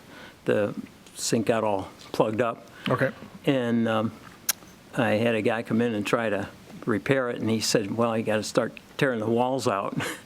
So when he was tearing the walls out, I had him remodel the whole bathroom. It was a half bath. And he added to it a shower, is really the only thing. We put a new toilet and a new sink and vanity. It's a full bath now then? Yeah, now it's a full bath. Okay. So it only costs a couple $1,000s to put in the additions to it. Right. And the rest of the stuff was just kind of remodeling and updating. Okay. So that's why, I thought it was a little bit high that they came in with the 6,000. Right, right. All right, well, you gave us a lot of information. Are there any, I'm just going through this now, so then we'll. Yeah, go just through it. kinda But on there, are I there any tried- comparable sales or anything, or just pretty No, much by I what you just told us? tried to look at the things that I did on the remodeling and Okay. then the things that I did, that I added to it, the improvement part. Very good, we'll go through all this and then get something to the town, and the town will get a letter out to you by end of June. Okay, great. Thanks so much. Thanks very much. Thank you. That's it for this session, thank you. Or do you want to do your 115 since he's here right he now? here? Oh, I'm sorry. I apologize, 115 is here. I'm assuming. Didn't see you sitting Yep. back there. Come on up. Now this one, which one's this one? 60 Alpine. It should be Alpine. And, got it, okay.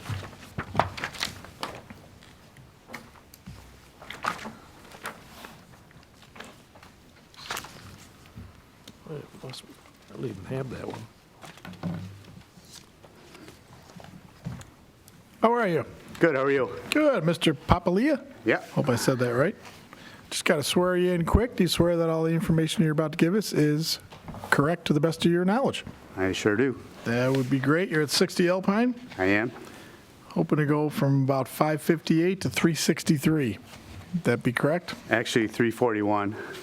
All right, that's, well, the 363 is probably the assessed value, right? That's the market value. Or the market value in 341. It's been right? very confusing. I know, because there's a 94%. Market value, then they got to reduce it by 6%. Right. Yeah, it's So there's- confusing to me as well, so we're all on the same page. Welcome to the family. But we're on the same page, yes, with the different So values.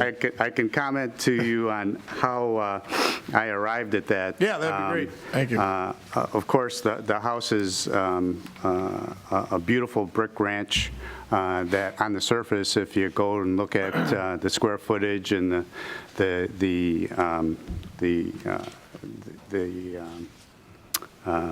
number of bathrooms and so on and so forth, Yep. the quality of build, the house was a custom-built ranch in 1985 from my father, actually's lifetime prints that he had and bought the property, bought the land and built the house. And so he did that in 1985. We purchased it from him in 1992 because the house was just too much for him and he was retiring. But anyways, the reason why I think that, with that in mind, being a custom ranch, it's very difficult to find comps. And the comps that I did find, you can take a look at the pictures of the conditions of some of these homes that are selling for $600,000, and they're pristine in comparison to the kind of condition that this house is in. So I took that into consideration, and I took into consideration some of the things that this house needs quite drastically. So I'll just kind of go through the pictures. All the landscape is natural landscape rock that's been on the property that I put in place since owning it. But we put in a concrete driveway, 100 cubic yards of concrete that has since cracked in numerous places. There's asphalt driveway that goes from the road to the front of the house that needs to be replaced. The steps are starting to crumble. The roof, I have original skylights that one of which are leaking, and I recently got a quote to replace the roof, where when we did it in 2007, it was $10,000. Now in 2023, it's $56,000. Holy man. That was for a metal roof. Unbelievable. For a metal roof. Well, even asphalt is 40 grand now for this house. So it was 56,000 for a metal roof? Yeah, you got the quarters in the package. Yeah, I mean, I'm listening to you rather than going through all this. Yep. So those are the kinds of things that are wrong with this. The landscaping, there's too many flower beds, and just trying to keep up with the weeds is unbelievable. I don't know how these people do it. We've tried landscape fabric, we've tried pebbles, we've tried Roundup. You can't keep them down. But so the house sits on 4.3 acres. 90% of it is emerald ash that are all dead now. And I'm trying to get rid of that, and I've got over $50,000 worth of equipment just to do that.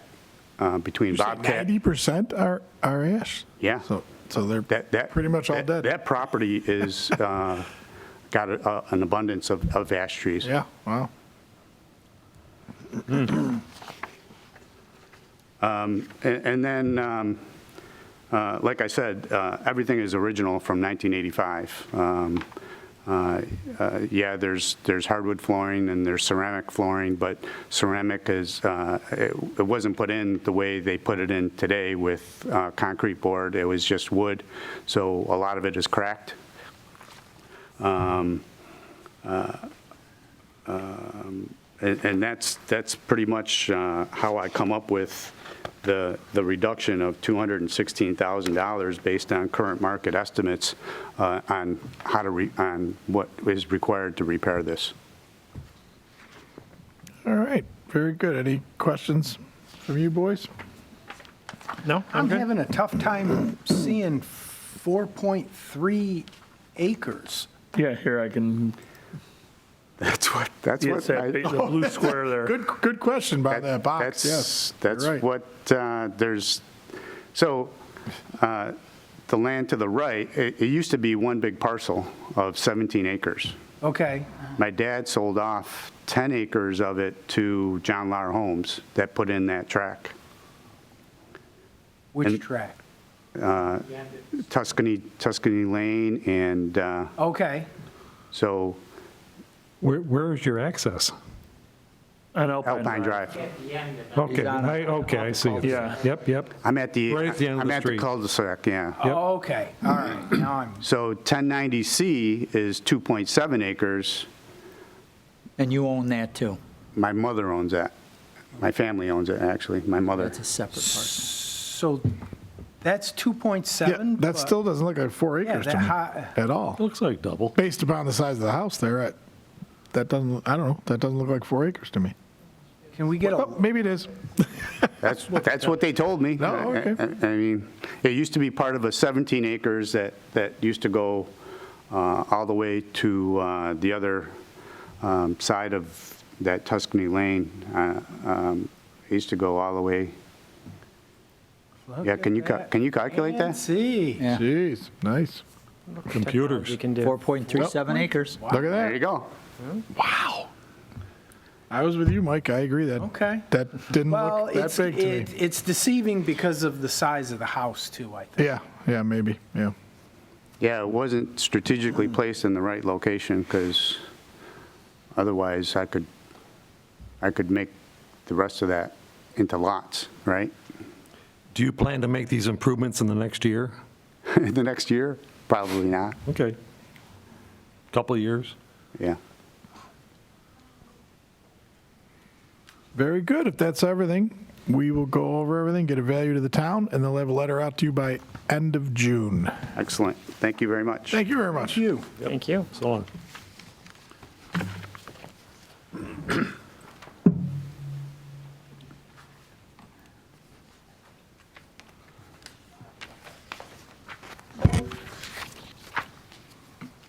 Good day. You too. Thanks.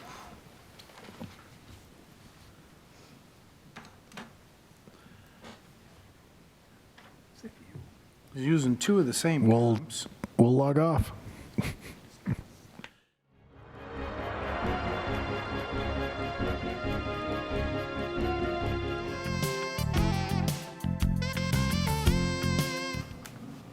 The Wizard of Oz has spoken. Good afternoon, Mr. Beal, is it? Yes, How are you today? I'm doing well, thank you. How are you? Very good, not too bad. You're at 1421 Penfield Center Road, Correct.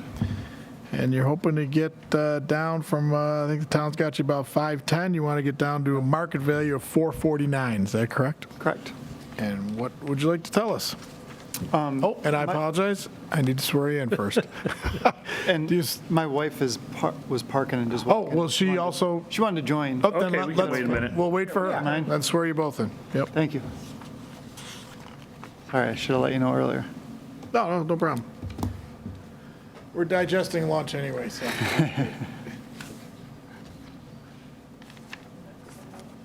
Okay.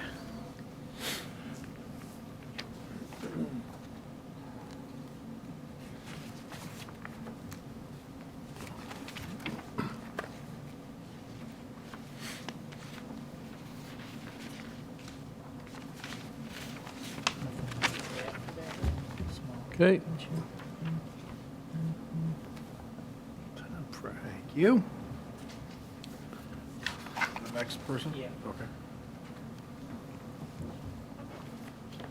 that's the St. Ebbas one.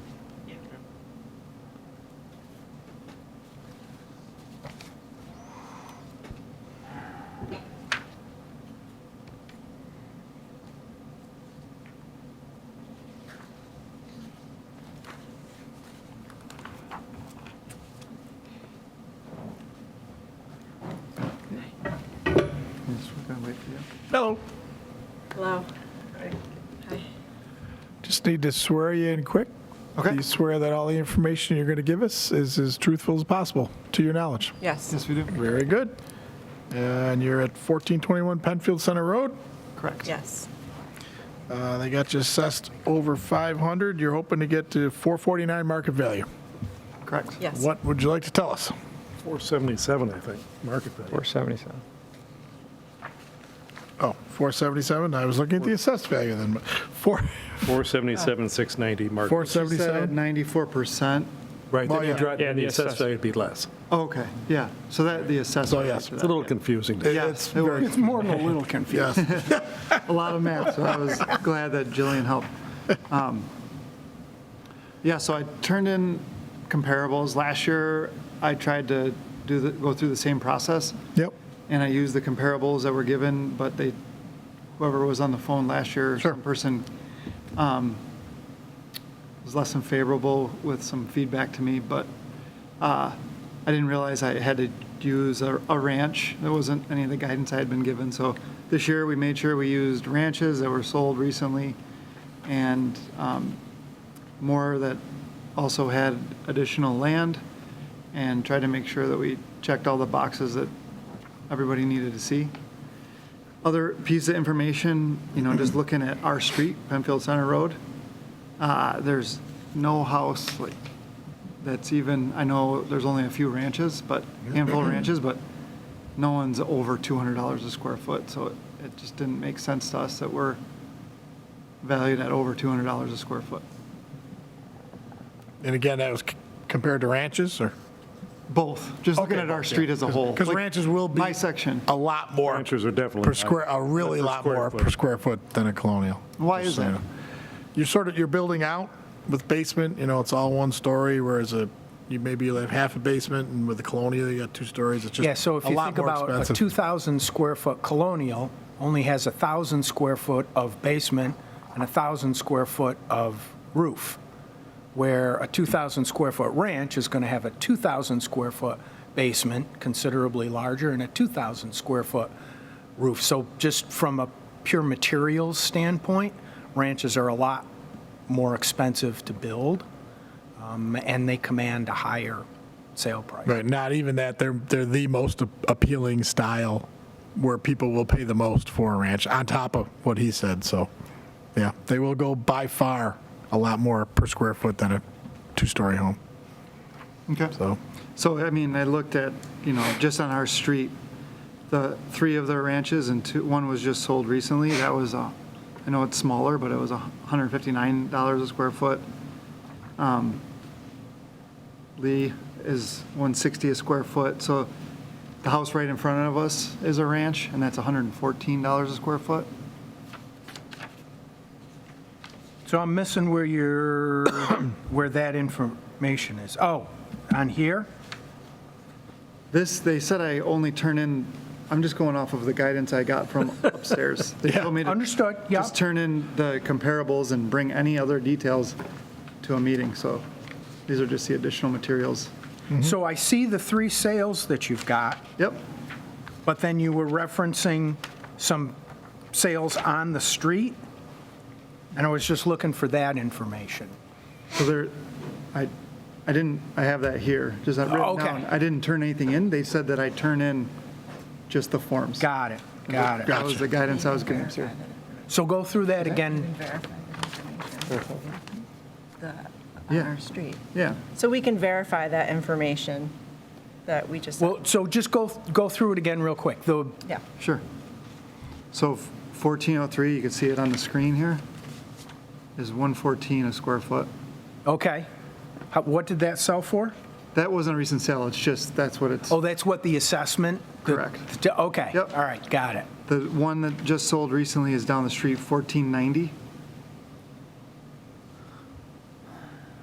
It's right towards Towards Harris. Harris, So the other way, yeah. on the opposite side. Keep going. 14. Okay. Yep, I'm. It has no acreage whatsoever. Looks like it's a lot older house. And how much did that one sell for? If I'm looking at the right one. 199. 199.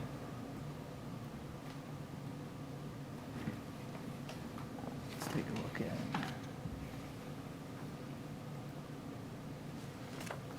it. That one right there, right? Yep, this one right here. That's an old house. Okay. How big is that house? Quite a bit smaller, I think. Yeah. Not for sure. 1,200 square feet or something, yeah. Yeah. And much older. Yep. Right, right. No So Richard, pool. that matters a lot too. It's like, Size of the You should be lot. similar in size. well, that's what the three comparables Yeah, were. Yeah, so maybe we so- just stick with the comparables. Yeah, the three sales that you've Right. got in here are much more similar to your The sales are property. okay, but yeah, the others are not good, but yep. Yeah. We'll definitely stick But just with to it. put it in context, Yeah. recent sales, ranches on our street. Sure, And in sure. addition, we have, Yeah. these other Well, ones sales on the listed. street have an influence on the value of your property too. Even if they're not particularly similar, Right. there is some, The other things that are difficult to find a house that lives between a farm field and next to a business. Like we live next to a business. yeah. So, Stables there. Okay. Yeah, But it which is is a not business. appealing to a lot of people. right. Right, Have a right. big pile of manure Right. in the back. Yeah, no, in all honesty, it's Right. not appealing. I mean, You it's have the not borders appealing to a lot going of in and out of people. there, so it's Right. traffic. So Sure. Makes sense. So the back of your property, is that a pond? yes, Okay. And then just some trails? correct. Looks like somebody's been riding a dirt bike. Not a long time, but used to, yeah, pre-kids. There you go. That'll keep them busy, as long as they stay out of the pond. All right, anything else for us then, or? So, can you just help explain the process so we go through this and then, That's the assessor right there. He Yep. can explain it to you. yeah, Yep, you'll go through this, you'll get a decision from the board before July. Then if you're not happy with that, you can go to small claims assessment review, and that is on our website as well as the process for that. That's where a hearing officer will look at your information. okay. Yeah. How often does that happen? Where it goes- Once a year. No, how often, like, out of how many people that Go to come small the- claims. come to this board, small claims? Maybe 10% or so. Okay. Yeah. So I guess we'd love to hear from you, any feedback based on these comps with similar square footage, similar size of the lot, which, sounds as if that would have an impact. Why such a difference? I don't have the comps in front of me right now, so. Oh, we have and- them, if you want to take a look at them.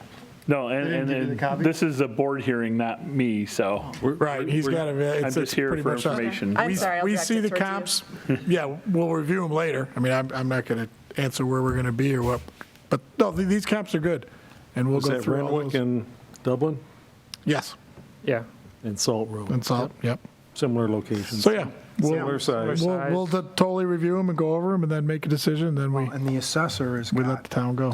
2043 Salt Road too, so they've got Yep. the same. Right, No, there's some pretty good data here. yeah, no, there is.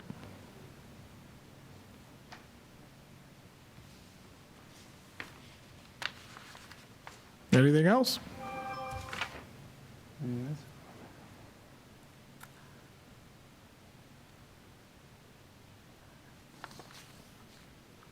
No, I think, Okay, all right, very good.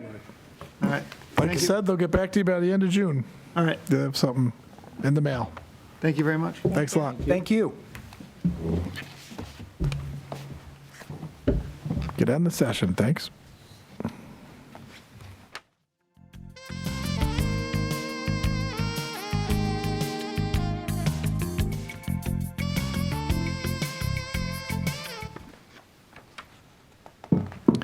All right, Mr. Fry, is that correct? Yes. Just got to swear you in quick. Do you swear that all the information you're going to give us is as truthful as possible? Yes. Very good. You're at 2 St. Ebbas Drive, Yes. hoping to go from 455 to a value of 425. Is that Yes. correct? All right. And what would you like to tell us? I'm sorry? What information would you like to share with us? Okay, I did my homework. Last year, I got you guys reduced it quite significantly. I have an unusual house. It's custom built. It's a 215. I've been there for 27 years. I've been to the board at least 4 or 5 times. When I came last year, they said I had 3 great comps. I didn't get what I thought the house was worth, so I said I'd give it a year. One of the comps fell off. I found actually even a better comp. What's unique about my house is that it has a second floor in-law apartment. And I believe that has significant impact on the value. It's above the garage. I took pictures of all the other, of the 2 other comps. They were in there from last year, and I got some pictures from the real estate. The 3 you see in the package here, I added 55s and 62. They're right in my neighborhood. They're right across the street. The 55 is the new one. It sold for $425. There's a table at the end that has all the data. At the end, you can see that, I'll refer to that, but the pictures speak a lot.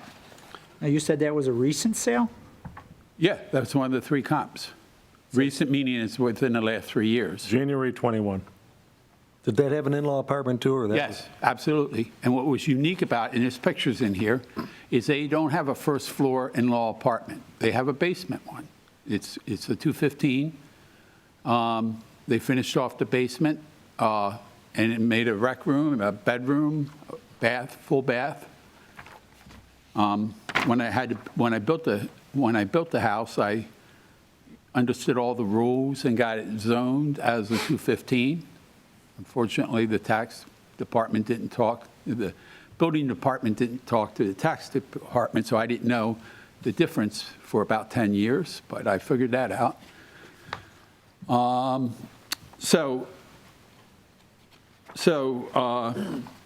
go right to the summary page, the conclusions page, which is a spreadsheet on top, because I know your time's limited.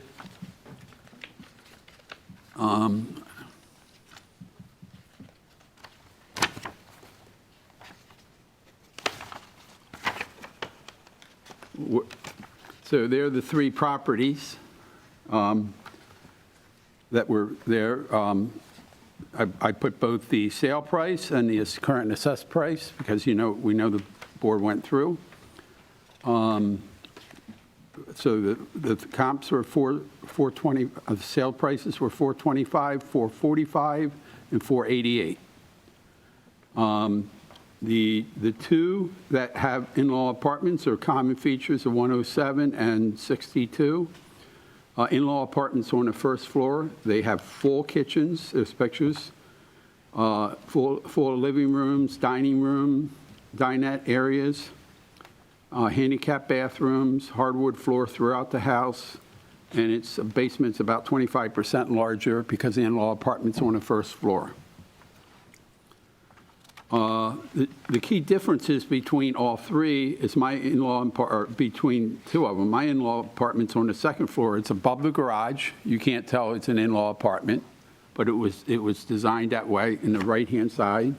That's all. It's 800 square foot.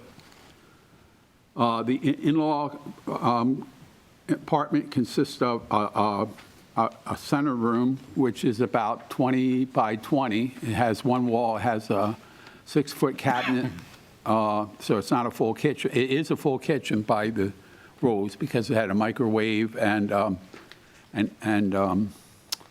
it's got a refrigerator and a sink.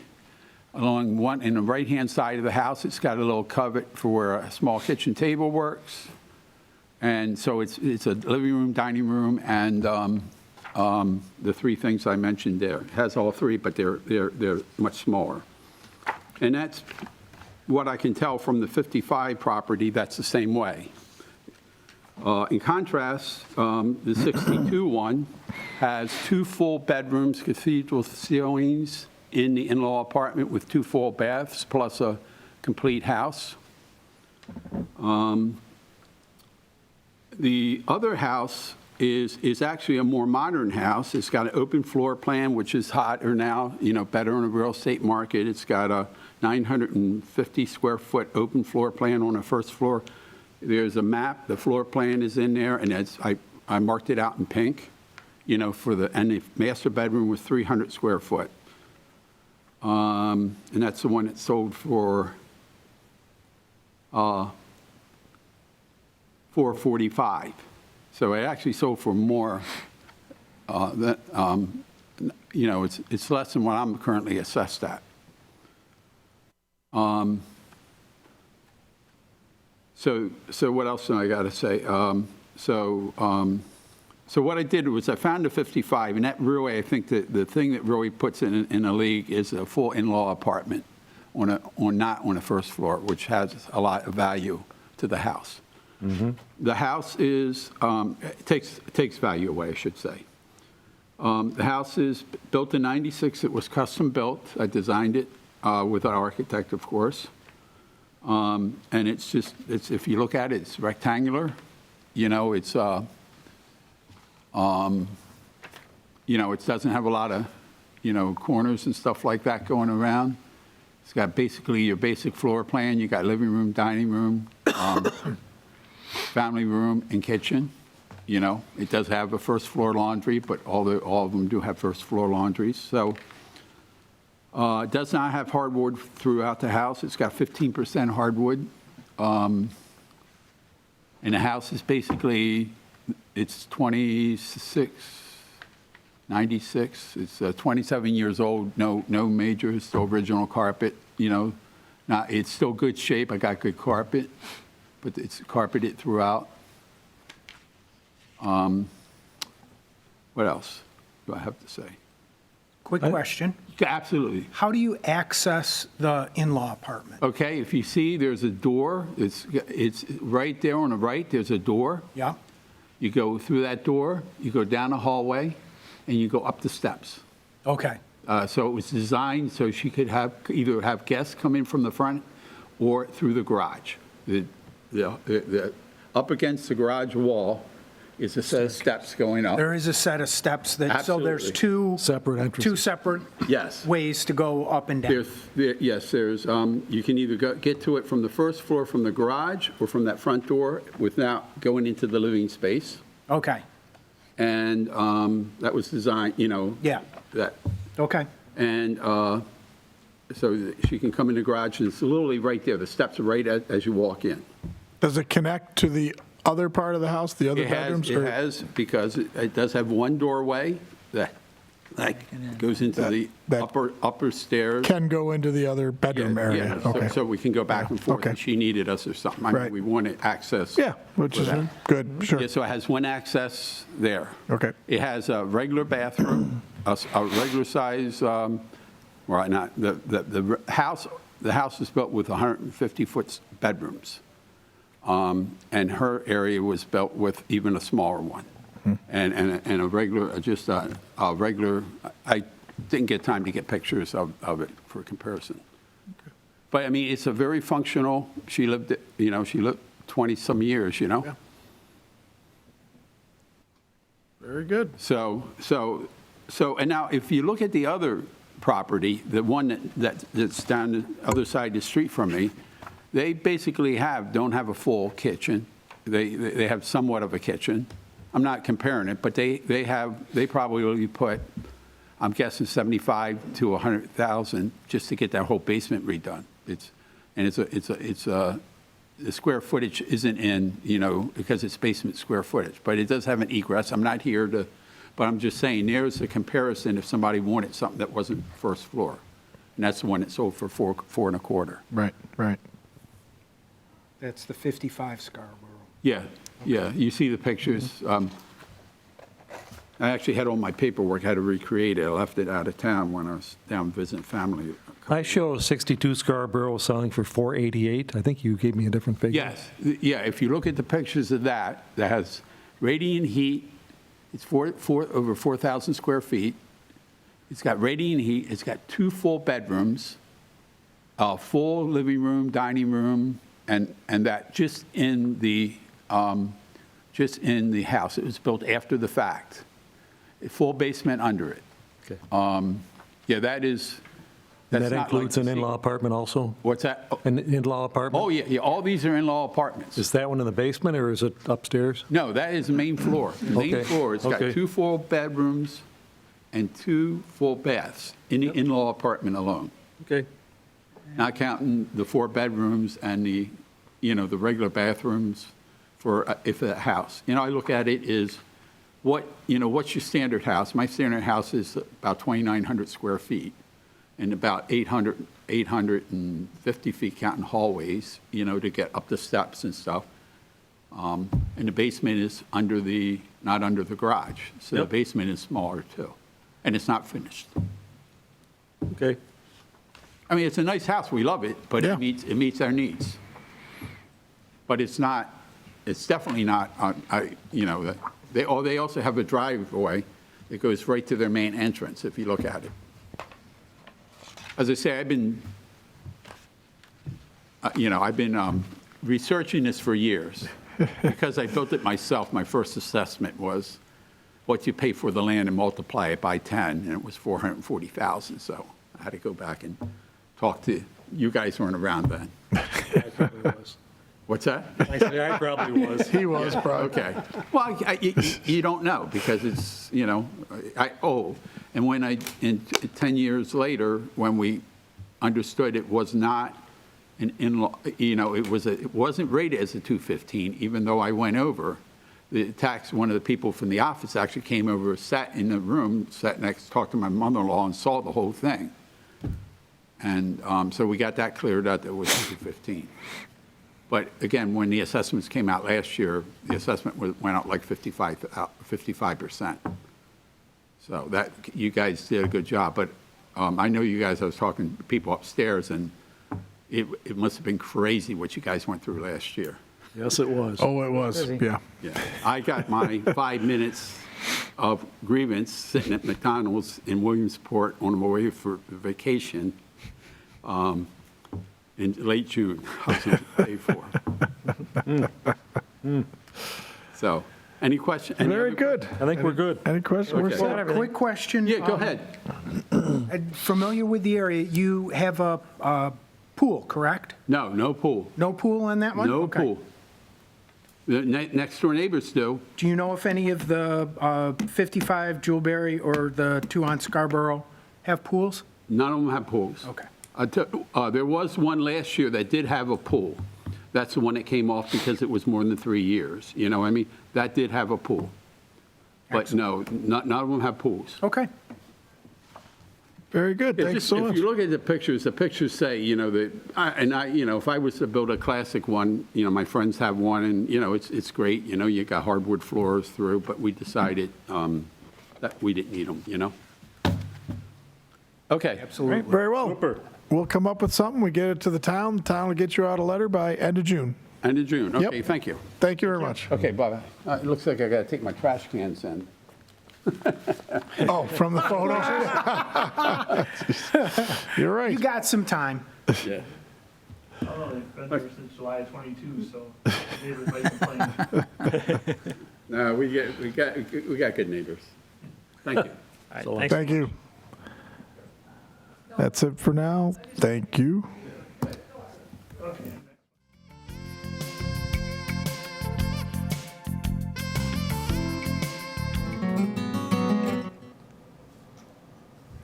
Good afternoon, Mr. Burke, is it? Yes. How are you? Good, how are you? Good, good. Got to swear you in first. Do you swear that all the information you're about to tell us is as truthful as possible? Yep. Thanks so much. You're at 88 Burrows Hill Drive. Yes. Looking to get assessment reduced from 330 to 250. Would that be correct? Yes. All right. What kind of information would you like to let us know? Yeah, so the 2 attachments that I have, the first one little table breakdown, a little bit more focused on the value of the lot. The assessed value of the lot for this was $136,000 per acre, and I picked out all the lots on my side of the street of the same variety. You know, the wooded, forested backyard that backs up to Allen's Creek had an average of $96,000 per acre. So the delta there was $39,000 per acre on the value of the lot alone. So that was item number one. And then page 2, tried to follow the directions and use your provided recent sale spreadsheet. I took it and sorted it by homes within like a 20-year range of when our house was built, ranches with 2 baths, and that's the data that you see in front of you. The average dollar per square foot was $164.47. Ours is currently at $218 per square foot for a delta of $72 per square foot. So, yep, that's what we got. Now, you paid $330 in '21? Yes. What is your reasoning for why you think it's gone down? We paid in, what was it, November of '21 was kind of the peak of the local Rochester housing bubble. We got into a bit of a bidding war for this house and made the decision. We had our second child sleeping in our living room, so it was just one of those desperation moves that we're willing to go well above what we thought it was worth. Did you have an appraisal done when you bought the house? We did. And what did that come out at? I'd have to look. I don't have it in front of me. I assume you for financing, you got the appraisal done? Yes. So was it at least $330? Yes. Okay. Okay. What was the list price when you were purchasing? I think it listed for $250. $259,900. $259. Okay. Sorry, I was a little sleep deprived at the time with a young kid.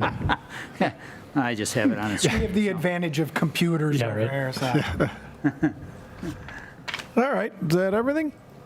That's all I have, yeah. Very good. We'll make a decision, then the town will get back to you with a letter by the end of June. Okay, thank you so much. Thank you. Thank you.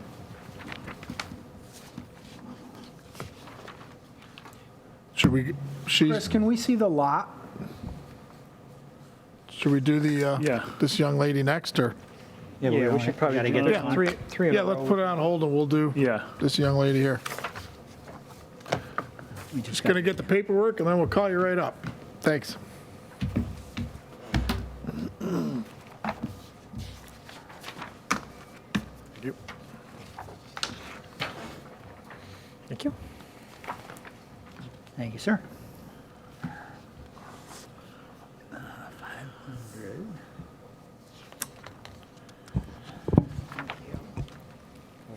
450. Just got to swear you in quick. Do you swear that all the information you're about to give us is as truthful as possible as far as your knowledge? Yes. Thank you so much. And it's Ms. Walsh? And 1953 Harris Road? Correct. And you're hoping to go from 470 to your value is 450? Yes. Okay. What information you got for us? Well, my cover letter explains the history of things that we've done and been through for the 2 years, 8 months that we've been residing in the home. It is a new build, and in the research that I've gone over in the past and have met with Mr. Lyon about, you know, what we are assessed at and what is around us or near us, we've been able to reach agreed amounts, and the only thing we've done this year is pull a permit for our pool shed, and it went up $20,000, and my husband and I didn't really think that that was an accurate evaluation for a pool shed, so we kind of wanted to bring it here and have that discussion. It is 8.62 acres, but 7 of those acres are unusable federal wetlands, so we there's can't a lot really. on this. It's an odd-shaped lot. Yeah, it's like a flag. So we're really, you know, kind of confined just to that front acre. And we just want what's fair and reasonable with what other people are asking and getting. Sure. I guess fair and full market value are two different words because, like we just talked about with the bubble, I want to kind of keep it in a realistic valuation when we pop that bubble and not have it be overassessed because we're in a strange time. Right. You know that. It's a long bubble, though. It's been about 4 years. Yes. So, And it's continuing. Yes. But I did have, previously, the realtor did a market analysis, and before the pool was put in, he had written it up as 345. And then we put the pool in, and last year when Chris and my husband and I spoke on a phone conference, we agreed to the 450 mark. And I believe, was that 100%? Yes. Okay, so that was another thing I wasn't sure of. I didn't know if it was going up from 87% or 85%, to 100, but that's fine. But we're just thinking with the only addition and the last thing we're doing to the house is that pool shed. The 20,000 was kind of, we thought, steep. Now, you got a pretty big barn, too. Is that correct? 40 by 20? When was that built? It was built before we moved in. Was it? Okay. Any other questions, gentlemen? Looking. Okay, take your time. I got about an acre. There's a picture of a house up on the screen.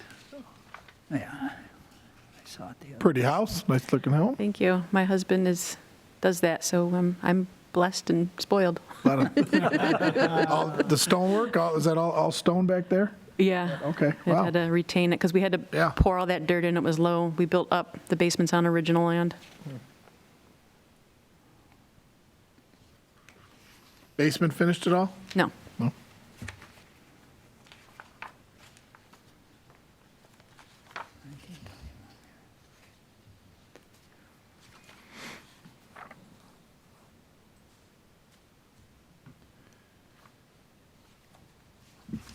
You know when you're ready, Mike, or if you need a few minutes?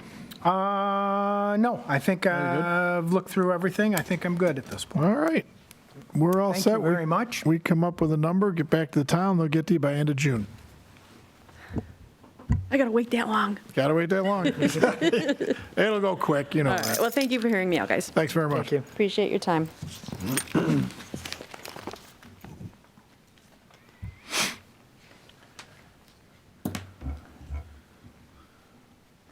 And that's it. Thank you.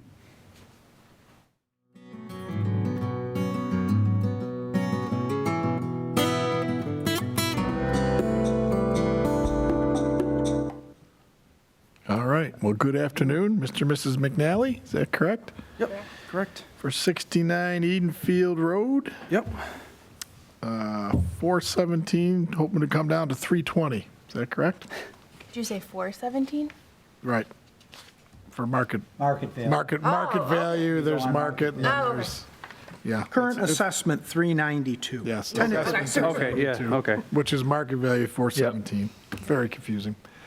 What would you like to tell us? Yeah, so just to give you some background, we had bought this house during the crazy market, like many have, and unfortunately, we overpaid out the yin-yang just to be able to secure the house. We had a newborn at the time. We needed to find something, and we definitely overpaid. It has all original features on it. We also back up, as you can see, right to Wickham Farm right there. So in our backyard, Well, that's an old picture because that's got. doesn't have all the new. That's got a. Oh, that's not even where the corn main is. Yeah. Yeah. Yeah, these are 21 photos. Yeah. Yeah, so the corn maze is directly behind our house.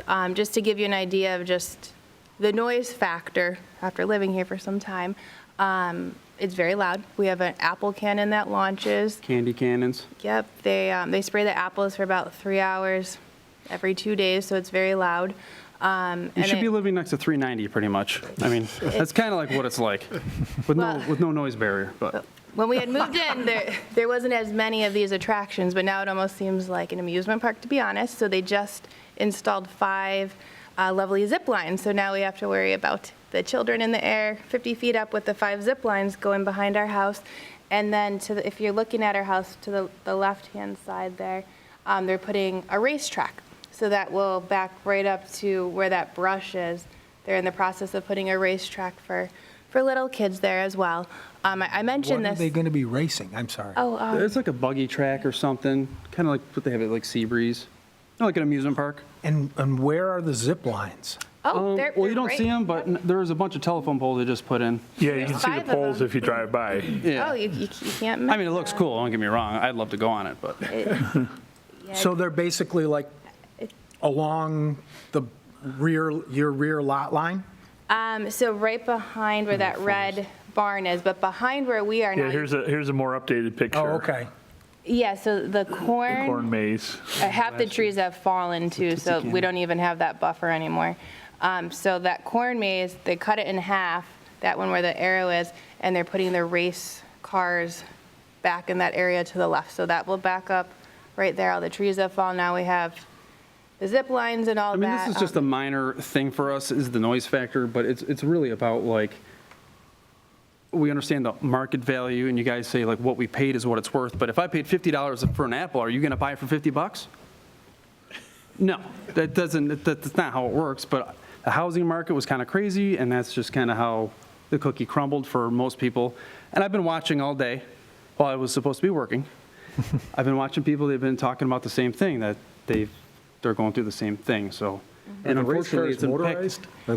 Are they motorized, these race cars? Probably at this point, I don't know. idea. It might be electric or something, but.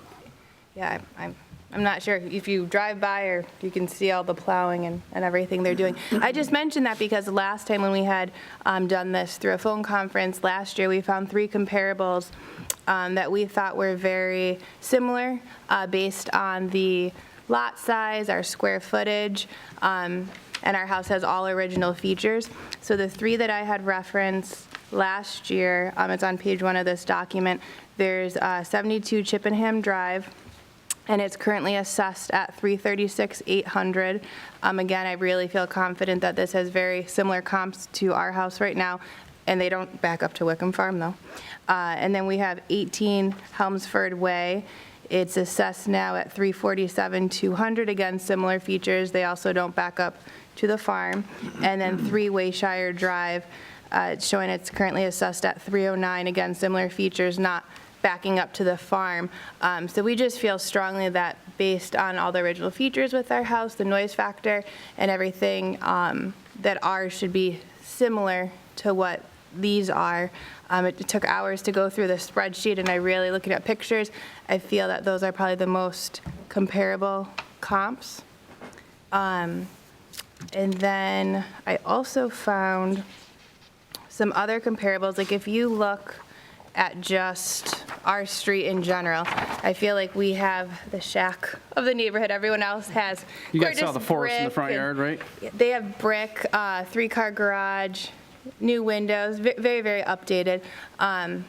Obviously, like I said, we overpaid for that. But even if you look now at what everyone is assessed at currently in our neighborhood on our street, many of these, they're 2,700 square feet, 3,200 square feet, 2,600.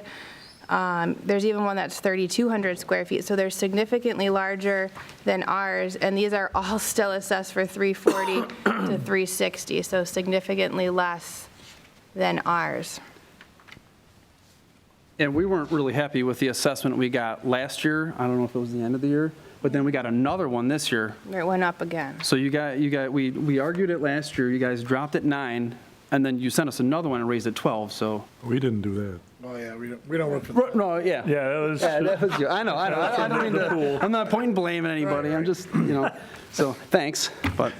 And I'll be honest, we did get a pool. And so I think that's why it increased. But when you go back and you look at the whole neighborhood, 90% of the neighborhood has a pool.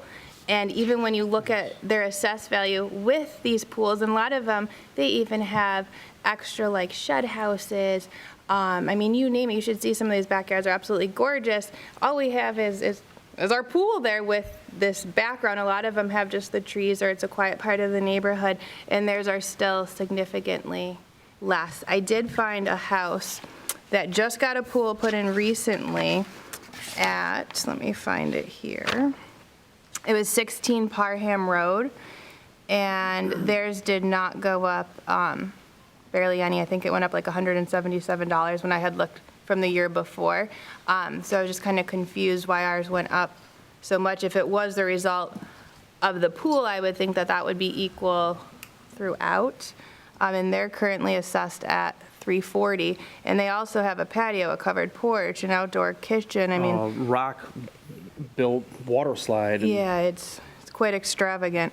So this is still assessed at $52,000 less than our house. When you bought your house, did you have an appraisal done? I don't think so. I think that was the time where you waive inspections and I don't think we did because we were qualified for so much, and we had some cash from our house to put down on this, so I don't think an appraisal Yeah, I don't think was the mortgage necessary. required it. Yeah. Okay. Those dreaded appraisal waivers. That's right. Probably signed off on that. Do you have anything else? What about, didn't you have some documents about some houses that were purchased and their assessments aren't what they had purchased it at? Oh, yeah, I did find a few other houses where, because last time when we went through this process, they said, well, because you paid for it, it's worth that. And I said, well, depending on the situation, not necessarily. We did find some other ones where that was not Purchase the dates were- case. Let me They were find just it. after, Hang on. It was. I don't remember which ones they were. I had a list of it. You know what it was. Was it this one? Oh, yeah, here's some. So these are some that were purchased. They had that Penfield valid sales list that they said to reference. So here, for example, there's one that it sold for $564, but yet it was assessed at $504. So it went down, about $60,000. There's another one that it was sold for $520 for the sale price, but it was assessed at $424. So that went down, almost $96,000 there. So, I mean, I could probably spend all week going through that spreadsheet, but just to show that, just because you pay for that is not necessarily worth that, and especially with all the surrounding environment that we have with the farm and all original features. Very good. Any questions, gents? No, I'm good. Nothing? Good information, appreciate it. A lot of information. We come up with something, and then we give it to the town, and they'll get a letter out to you by end of June. Okay, thank you so much. Okay, thanks. Thanks very much. Thank you. Get out there and enjoy that weather while it lasts for a couple hours. It'll be dark.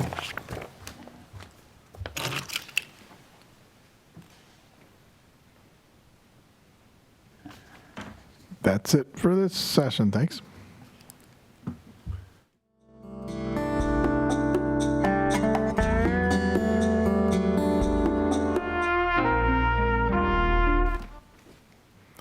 Well, good afternoon or evening. Afternoon, I guess. How are you doing? Good, how are you? Good. Just got to swear you in quick. Do you swear that all the information you're going to give us is as truthful as possible to your knowledge? Yes. Thanks so much.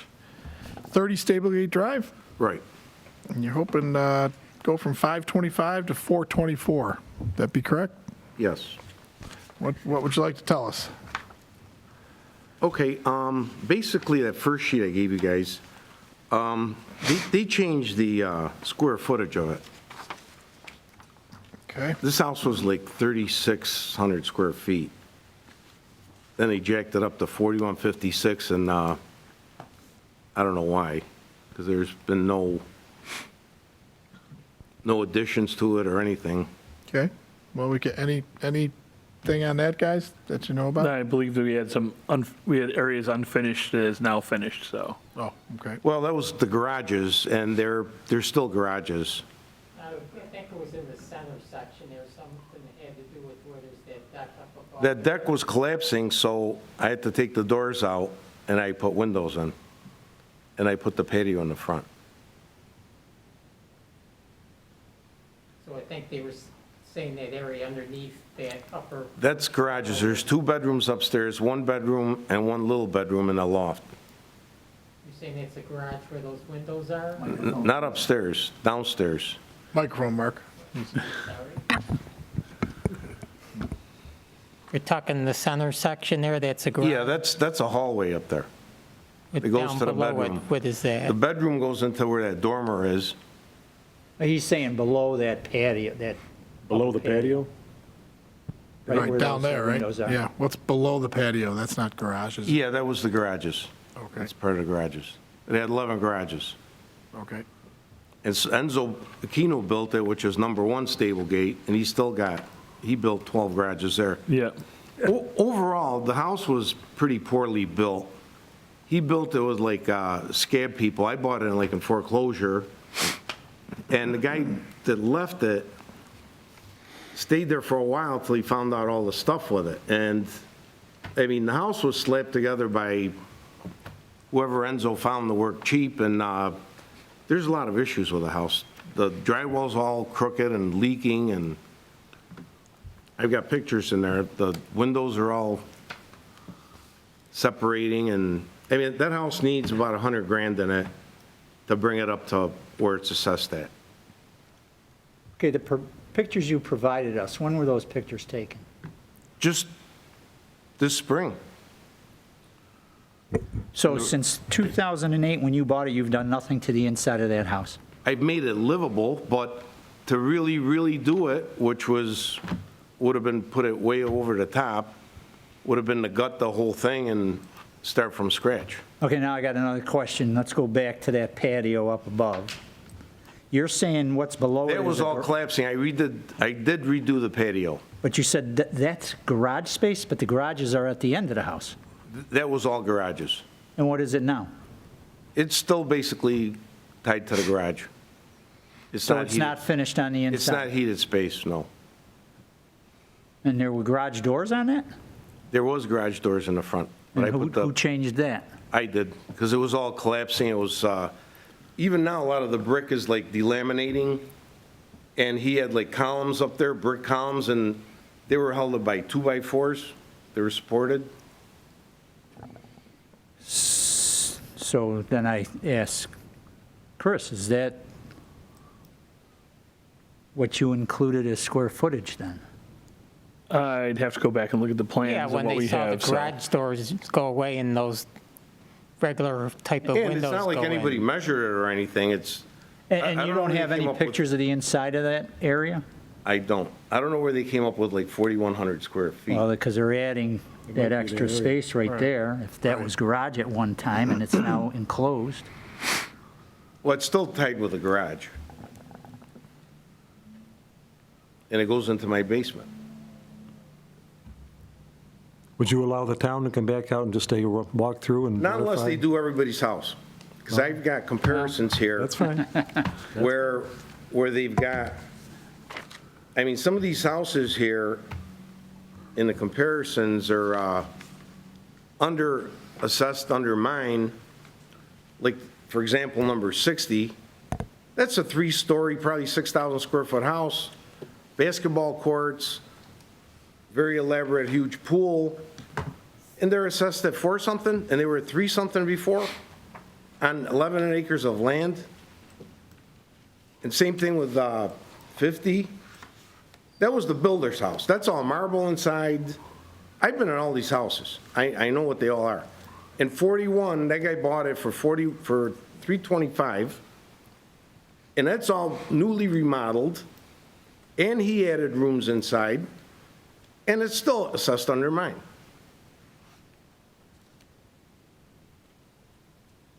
So it's a very unfair assessment. Okay, now I know you paid 3-something for it at a foreclosure. $325. Because, I mean, 20 years ago, this sold for $585. It did, Yeah, I'm just. because the guy didn't put any money down. Okay. Enzo held the mortgage, and when the guy found out it was a piece of shit, he boogied, he left it. Okay. And then it was for sale forever. And I was young and stupid, and now I can't sell that house. Now, I'm planning on leaving here. I'm going to Florida in 2 years, and I'm going to probably sell it as is. I won't get more than $450 for it, tops. Okay. Anything from you guys? Anything else? Nope. No, I'm good. All right, we'll go over everything. We'll get a number to them, and they'll contact you by end of June. Okay, Thanks so much. all right, thank you. Thank you. Thanks. But I don't know who's doing the assessing on the rest of these houses, but it's not right. Some of them just sold for a lot more money, but they were totally newly redone, like within the year. Right. Like number 21.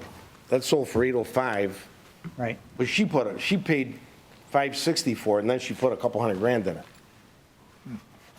So, and that's assessed at like, I think, 5 something. Right. And that's not fair. All right, thank you. All right. Thank you. Thank you. Take care. We're done here for now. Thanks.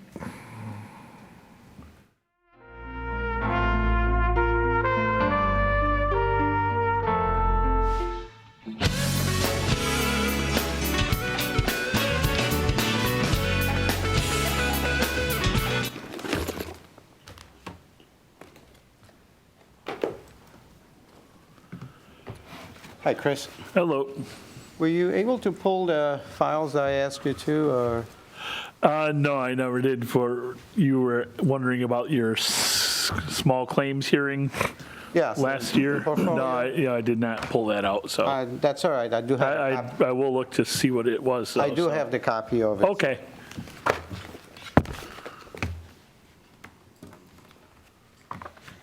Just got to swear you in quick. Sure. You swear that everything you're about to tell us is the truth to the best of your knowledge. Yes, I do. Very good. You're at 1372 Whalen Road. Yes, I am. The town's got you at 364. You're looking for 325 or less. That is correct. All right. What do you want to tell us? Actually, I would like to see a lot less, but. Okay. All right, well, let's start from the beginning. I think we all noticed that the properties in town of Penfield have been appreciating, significantly over, say, I've been here for 32 years, but at least last 20 years or so. Well, certainly the last 3. Well, last three's been the big. last three's been the boom, yes. But anyway, even in the past, even though the properties have been appreciated and all that, according to the assessor's office anyway, I don't have any sales comparison because our house was never sold. So I cannot provide you with that. Obviously, you don't have a data on that. And until recently, I don't think any of the assessors actually seen the house ever since it was built. I invited Chris over to take a look at it, and we pretty much covered everything, I guess, to his satisfaction. Yep.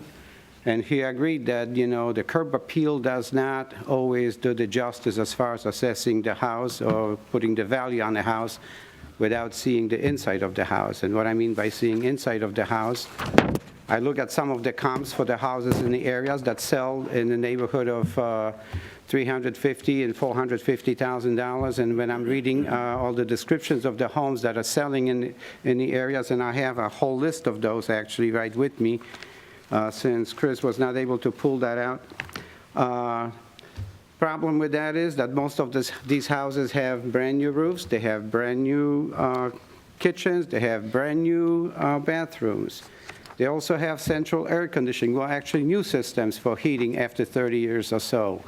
A lot of upgrades that my house actually doesn't have. My house, and Chris, I guess, will agree with it, it's very, very basic. Even though they're the only 3 things that probably that have going for it is, one, that it's the size of the house, which is actually greatly exaggerated by about 300 square feet. Because total living square footage actually of the house is 27 and change, and I'm almost at 3,000 square feet because it's measured on the outside. That's the way they all are. Oh, that's how they all are. Well, again, when I applied for permit and all that was 2,700 square feet.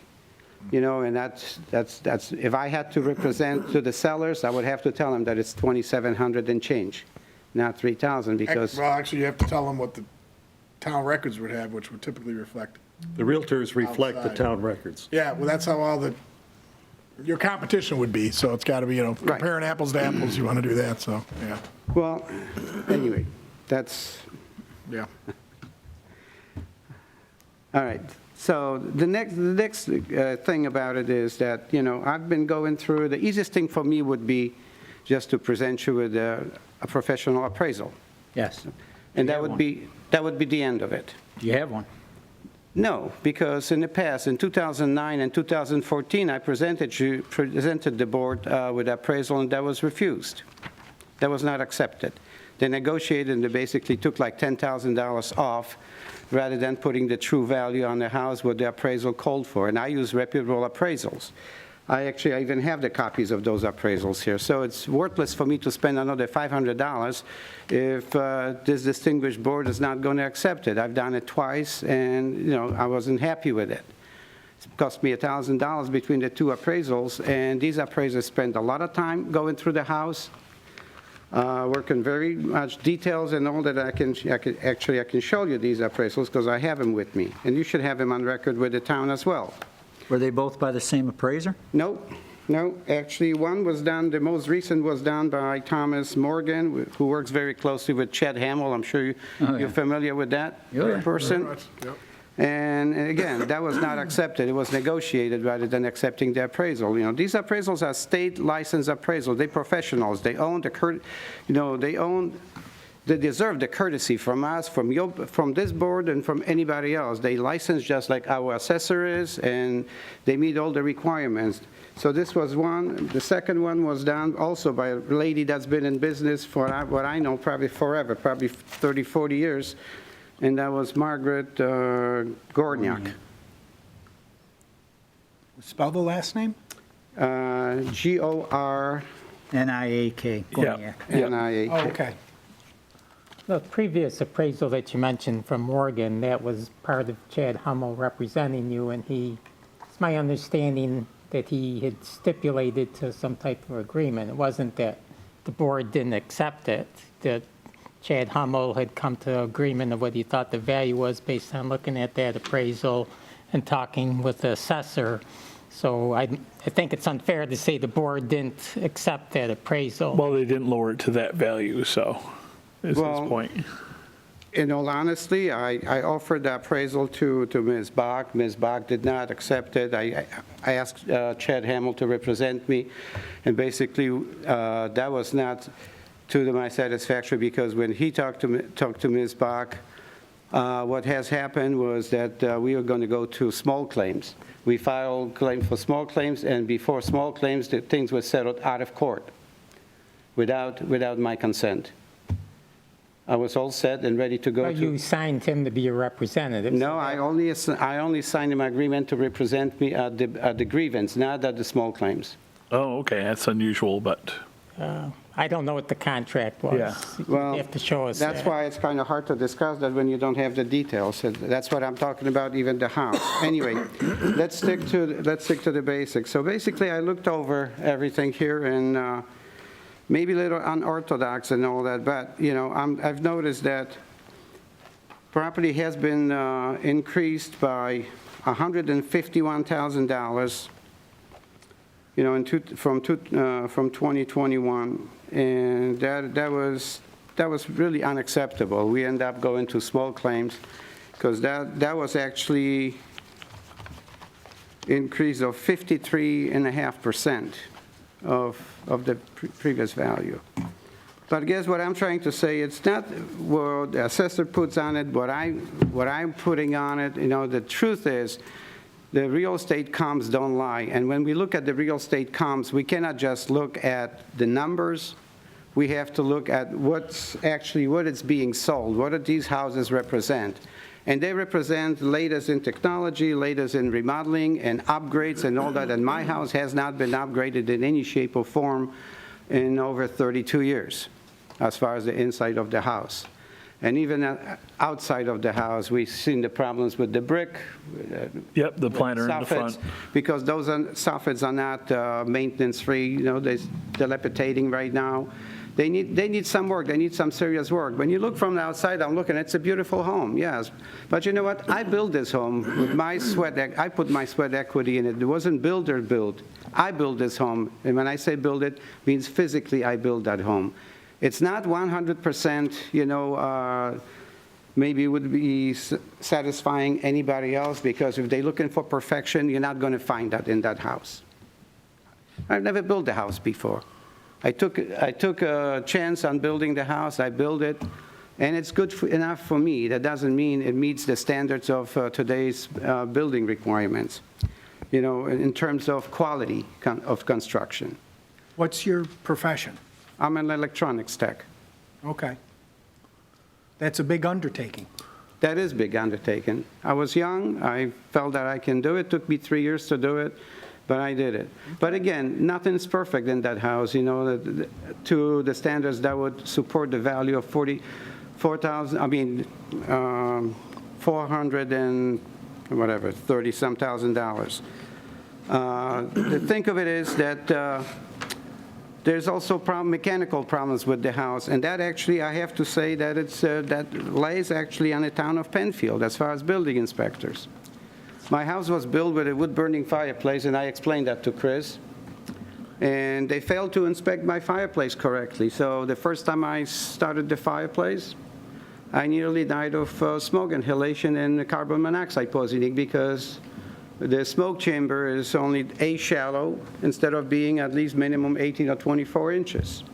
So everything just backs into the house. I tried to use vent-free gas fireplace, same thing. So I have a fireplace that I'm being charged an assessment that I cannot even use because town of Penfield inspectors failed to inspect my chimney correctly. So this is like a huge thing on that part, you know, and nobody wants to take responsibility for it. I've been going through that for the past 30 years. I have a fireplace that I cannot use, and yet I'm paying taxes on it, severe taxes for that. So I don't find that, you know, to be very accommodating for me, and I don't feel very good about it. You know, somebody should come forward and try to fix that for me if you're going to charge me for it. But my main thing is, you know, I've done the list and I've gone through. If you folks scared to see the portfolio that I created for the smoke claims, it shows everything in details. And I have the summary of it also prepared for you, that in order to stay compatible with the homes that are sold for those kind of prices, I would have to invest a lot of money into it. Roof, I have estimates right here included with it. $29,000, $850. Windows, and that's just cheap vinyl replacement windows, $25,600. Driveway, $15,000. Central air and heat, putting new system in. The reason I have for being so is that, one, that it's 34 years old, actually, heating system, because it was put in before I moved in. Number two, I cannot use central air because I'm a hot water heating system, so I cannot just, you know, add coil and condenser and have air condition. So the $5,000 or $3,000 adjustments that you have for the central air is not going to do the justice, because that would cost me about $26,850, because I need complete ductwork, I need everything, you know, to put in. And that now that the house is constructed and is livable, you have to start ripping the walls and everything to put the ductworks in. So kitchen. Again, it's an old kitchen. You know what? It serves me right. You know, I have a clean kitchen, but it's not modern kitchen. You know, we keep our cabinets clean. I showed Chris, countertops are delaminating. I have pictures of it too, as well, if you gentlemen wish to see it. You know, to put conservative kitchen, not even remodeling as far as making any structural changes. I went and get a quote from Aero Kitchens, because they're the ones that put the original kitchen in, and I asked for the same cabinets and countertops and everything replaced. You know, that's $39,000. That's without even changing the floor or anything in the kitchen. That's just a basic, no wiring or anything. So all of that totaling just on the basics, you know, totaling to $136,300. Now, I'm not talking about even things that other houses have to offer that in a comparable price range, where the assessment is. Those houses that sell, most of them, and I have, again, descriptions right here, they offer patios or decks. You know, I talked to a colleague, not colleague, but member of our church, Mr. Kachuvka. I know you're familiar with the name or not. His son, fireman, young man that died in that fire on Lake Avenue. Lake Road, rather. Yeah, right. Well, he does patios and decks, so I kindly asked him to stop in and take a look and see what it would cost me. It's like even knowing the person, it's like minimum $6,000. To replace the floors, because, they are 32 years old floors, the ceramics. We installed the old-fashioned way with the concrete, mesh embedded in concrete and then the ceramic tile. To replace that, that's $36,000. New bathrooms, to having granite countertops or even any kind of stone countertops with new glass enclosures and all that, because ours are basic, 30 years old. We have the rose color fixtures in the house. Again, Chris can testify to that. Yep, I did see These it. are very basic bathrooms. Our one bathroom is probably costing us less. Our 3 bathrooms probably would be less than one of the bathrooms that are being done today. They average anywhere from $8,000 to $10,000 per bathroom. I don't have that kind of money to spend. I don't need it. Our bathrooms are clean. They might not be of today's fashion, the color-wise and amenities, but it serves us. But anybody that's going to look for a $450,000 house today will expect that to be in that home. Another big thing, finished basements. Chris saw my basement. There's anywhere to be fixed or anything like that. Finished basement, that's valued usually at about $40,000 just to do that. Professional landscaping, again. The bushes look nice, but it's nothing that it's out of the ordinary. Just the edging alone, if you want to do it, with the properties that sell for $450,000 to do this concrete edging or, that stamped edging, whatever they use the pressed edging, that's over $9,000 would cost me. I cannot justify spending that kind of money to the house. Brick repair, whatever you probably don't see, but I have a very close-up pictures of the brick repair on that, between that and laying over the sill plates on the windows that you can see, the sandstone, and same thing with the stairs. That's $3,500 just for brick repair because, the masons never put drain tile, as I asked them. They said that footers are from way below the frost line, so we don't need them. Yet, 30 years later, as it turns out, they were wrong again. Just so you know, so you got about 4 or 5 minutes. So if you need to, good. Just wanted to give you a warning. All right. Yep. Okay. Soffits, $1,500 to repair those and match up to the rest of it.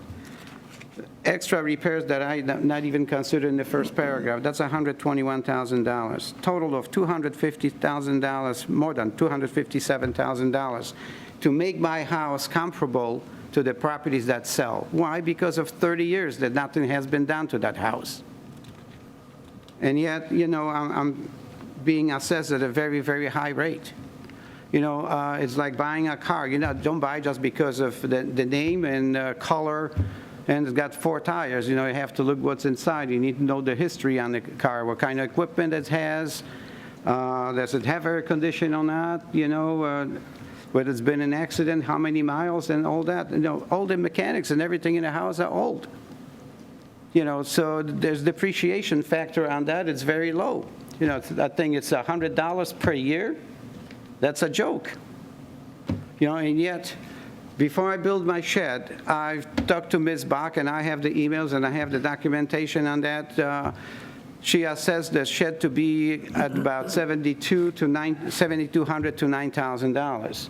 That came assessed at $27,000. That's 3 times the value of the shed. I had a friend just added over 800 square feet addition to the house with the basement, and they spent $45,000. This is a shed, for Christ's sake. I don't know where that money's coming, but also what's even more disturbing is that I received the comps from the assessor's office, and I'm looking at these comps, and neither one of these comps come even close to my property in terms of compatibility. First one on 1115 State Street. You know, we're talking about property of a 1.7 acre at over $100,000 value. Obviously, that land is not valued the same way as my land. Obviously, it doesn't meet the same requirements as my property because it's not a minimum 2 acres, so it can't compare to that.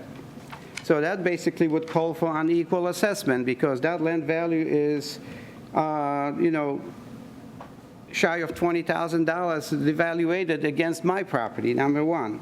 Number two, 1667 Plank Road. You know, 8.4 acres, that ain't nowhere near my property. That's a farmette. Especially, I haven't researched the deed because at this point I don't see it, you know, but if there's no restrictions on a deed, that means they can sell that, they can sell part of that land. They can actually have farmette without any restrictions, you know, as far as other structural buildings and all that. So there's not even anywhere close to in comparison to my house. We don't know the value of the land, the shape of the land, but... It doesn't really matter. The acreage is acreage. Well, no, it isn't. And last but not least... No. No, it's not. If it's 200 feet by 1,000 feet, you don't have development potential. So it's not always the same. We don't know. Right. Well, we can probably research that. Yep. Last but not least, you know, the Stone Island Lane. I mean, that's definitely way out of, you know, that must be a subdivision of some sort because that's only 0.82 acres, number one. But the thing that really bothers me is, you know, I was not able to bring as a comparison properties that were more than 2 miles. And this is 4.5 miles away from me, which is a totally different neighborhood. In fact, the comparable number 1 and number 2 are actually coded even differently, so I know it's not the same neighborhood. I apologize, sir, we got to wrap things up because it's been 20 minutes. We got to prepare for the next person. So we have other people coming. Please wrap up if you could. Thanks. Last but not least, you know, actually, you know, when it comes to record keeping and all that with the assessor's office, what really bothers me because, you know, diligent work is something that I always respect and admire. And when I get an assessment, you know, assessment rolls showing me still excess of $400,000 when that already was adjusted last year after the court hearing, you know, and that has not been corrected. That, you know, I find it very disturbing. I'm not surprised, you know, that my property is assessed the way it is assessed, and I have to virtually fight it almost every time I get a new assessment roll because of these kind of discrepancies. Very good. In short, I hope you gentlemen take this matter seriously, and I know you will. And hopefully, you know, we arrive with some reasonable solution. I really hate to go to small claims. Okay. That's okay. You know, It's understandable.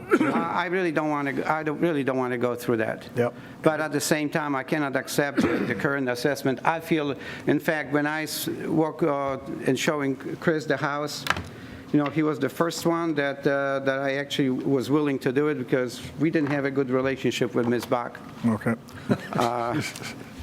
I don't think I have to say another word when it comes to that. However, out of respect, I invited Chris over and figured, you know, this would be probably in best interest for both of us. And People waiting outside. Yep. So, all right. And, you know, Chris actually started quoting me some of the prices of the things that we just mentioned about here. That was actually much higher than the prices that I just presented to you. We will go over everything, and the town will notify you the results of the letter by the end of June. Okay, thank you both. Thank you. Thank you all. Thank you. Okay. Table it. Do we have Angean next? I don't have Angean. Nope, Woodfield. Look Oh, Wood Drive? Oh, Woodfield. Thank you. You don't have Woodfield? I got Woodfield. Oh, yeah, Woodfield? Okay. I'll give you some interesting information after we get a chance. You can just stand or sit. It's up to you. Whatever you'd like to do. Feel free to sit. I love the T-shirt. Thank you. I worked hard for it. I know it. I was down there too. Just got to swear you in quick. You swear that everything you're going to tell us is truthful to the best of your knowledge? Yes, it is. Excellent. You're on 49 Woodfield Drive, Yes, sir. and you're hoping to get the assessment from 490 down to 385. Is that Yes, correct? sir. All right. What do you got for us? Well, pretty easy. If you look at the last page that has the values, what I did is I got everyone's assessed value, and I looked at the square footage of their house and the size of their property, and I did a price per square foot. And if you looked at the 23 houses that I have in our neighborhood, their assessed, or their square footage is approximately averaged of 146.48 per square foot, and our house is $213.21 per square foot. You just So- bought your house? Pardon? You just bought your house in January of 2022? Yeah, we did. It was a horrible. And you paid yeah. $495,000 We for it? did. You Yes. did? We overpaid, yes. And did you? Did you get an appraisal done when you had the house bought? We did, otherwise our mortgage would not have gotten approved. What did it appraise for? It appraised for 500. Okay. But Market as- value? Yep. Yes. Yes? Yes. Thank you. Yep. Okay. And unfortunately, all the data you have too here is comparing assessments, and we need to look Well, what I at did we need is- to look at sales. So. Oh, I also looked at the sale of 16 Woodfield, which Okay. just sold in approximately 2-3 months ago, and that sold for $700,000, and they're still worked out to be only $136.67 a square foot, because their house is twice the size of our house. It's 4,470 square feet, and ours is only 2,445 square feet. So it wouldn't be a comparable?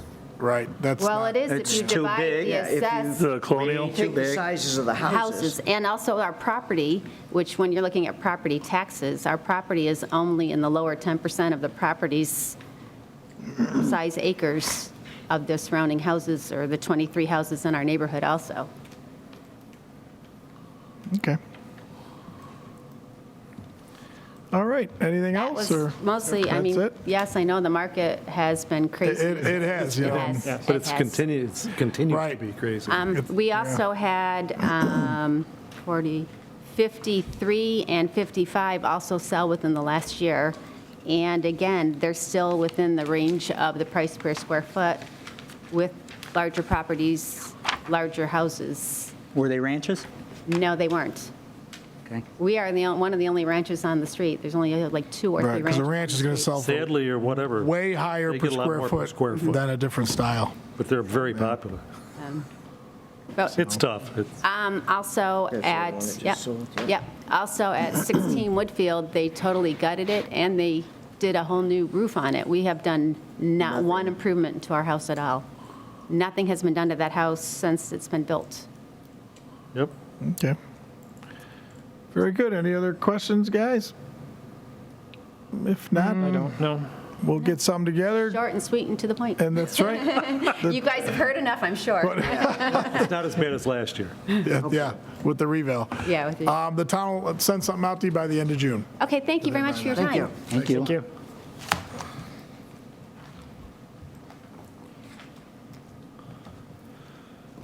Do you want to deliberate on those 2 properties, or do you want this? Or do you want, just one more, you might as well. I mean, is he here? Yeah, she's here. Oh, sure, if they're here, sure. Yeah, sure. definitely do it. Send them in, yep. Oops, we need the file, right? Yep, got it.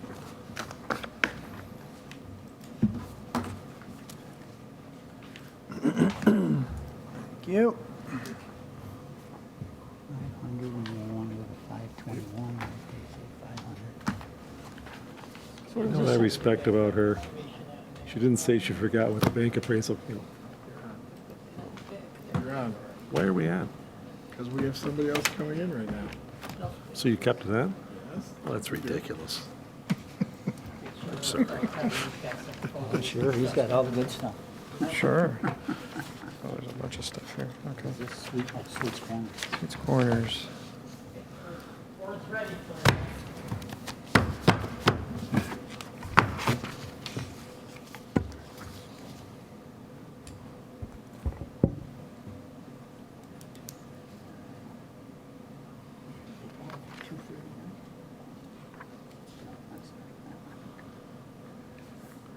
Right. Seat right here, and they'll swear you in, and be all set. Thanks for your help. 211, 225.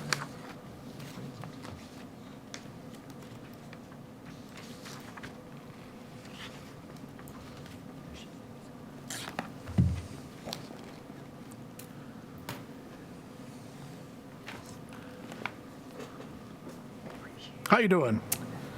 Good. Good. Just got to swear you in quickly.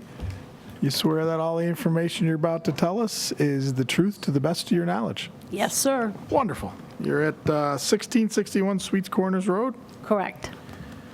Got an assessment of 211. You're hoping to get down to about 166. Is that correct? Yes, sir. All right. Tell us what you got. So in your packet of information, and I outlined it on the front, just so you can follow through. Okay. And I said, I'm filing on two things, both on other and on comparables. So if you take a look at it,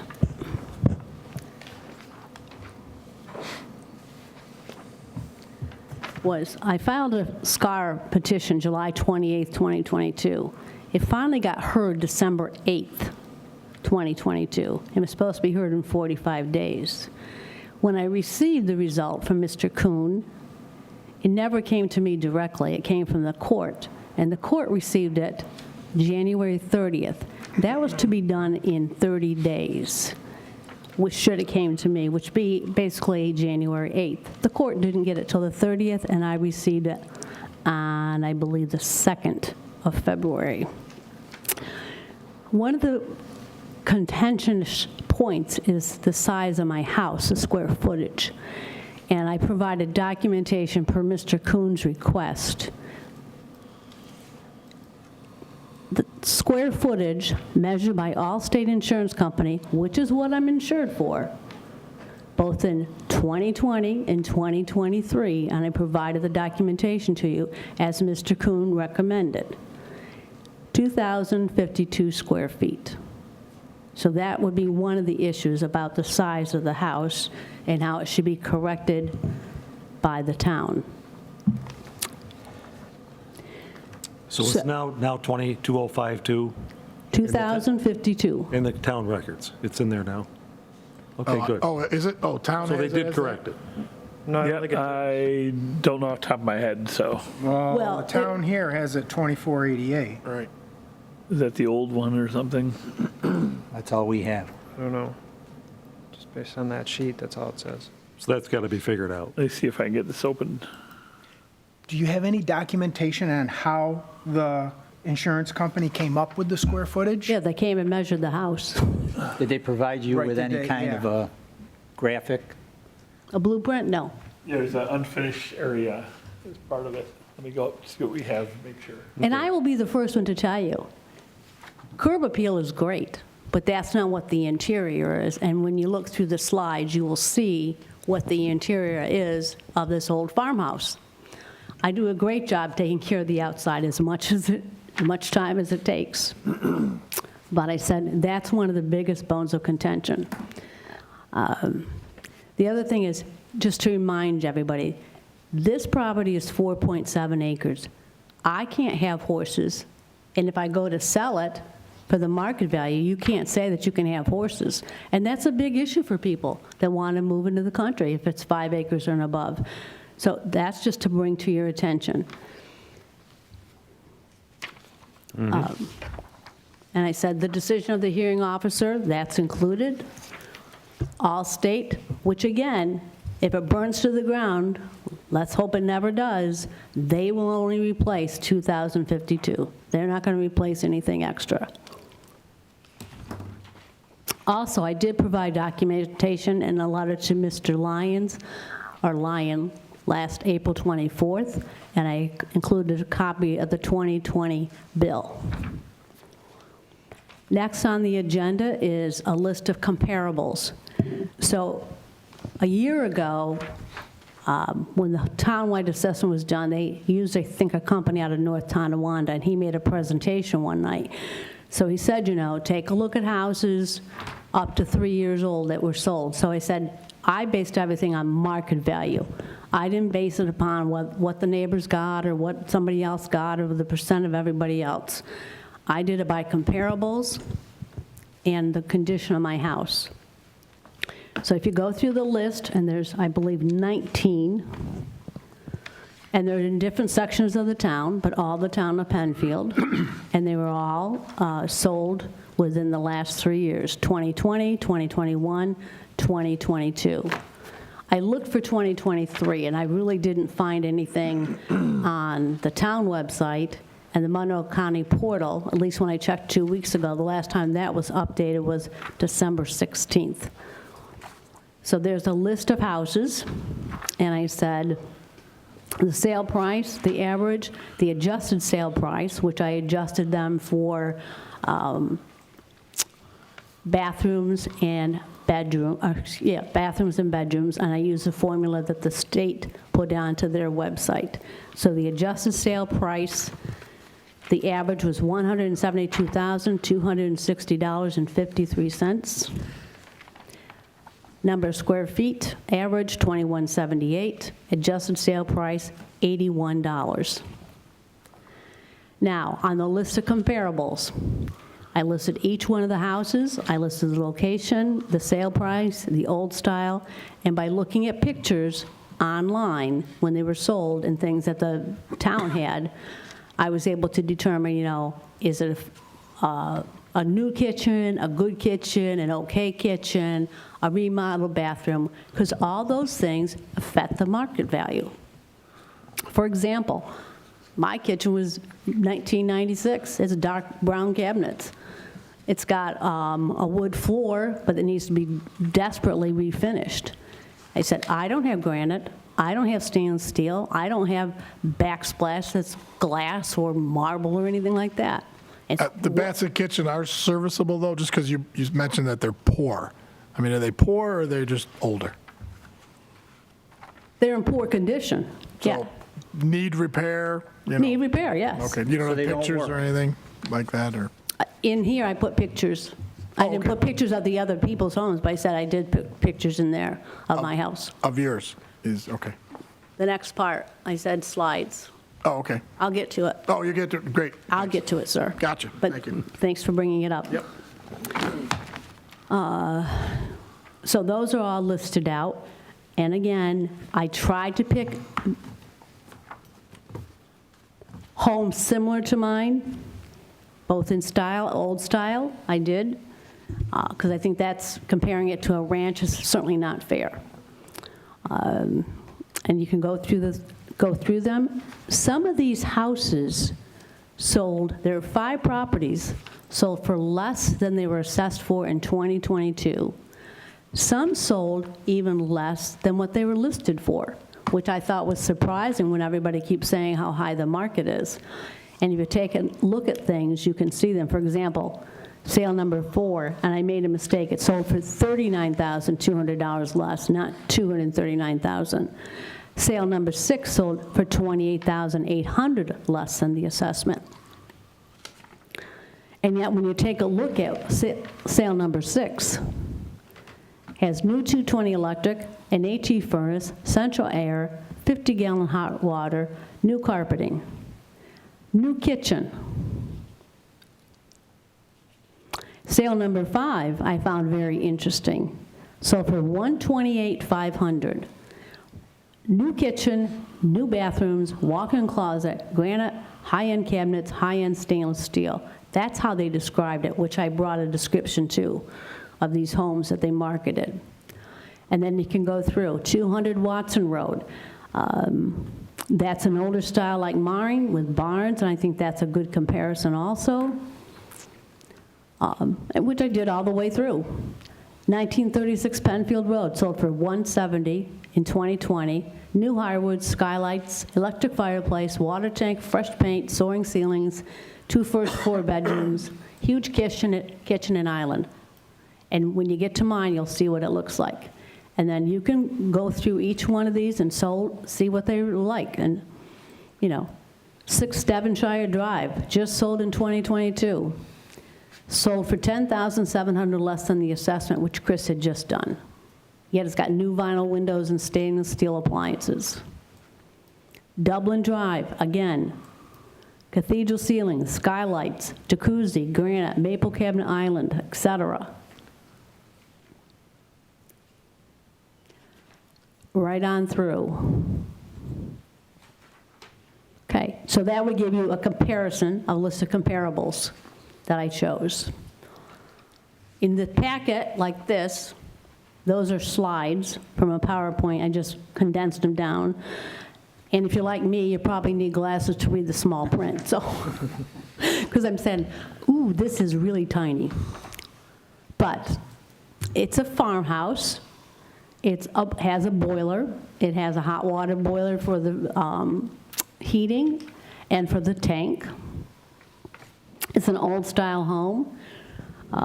Oil heated boiler, like I said, and as you know, the last 2 years, oil prices have been very high. They went down this year, but in 2022, they were $7.19 a gallon.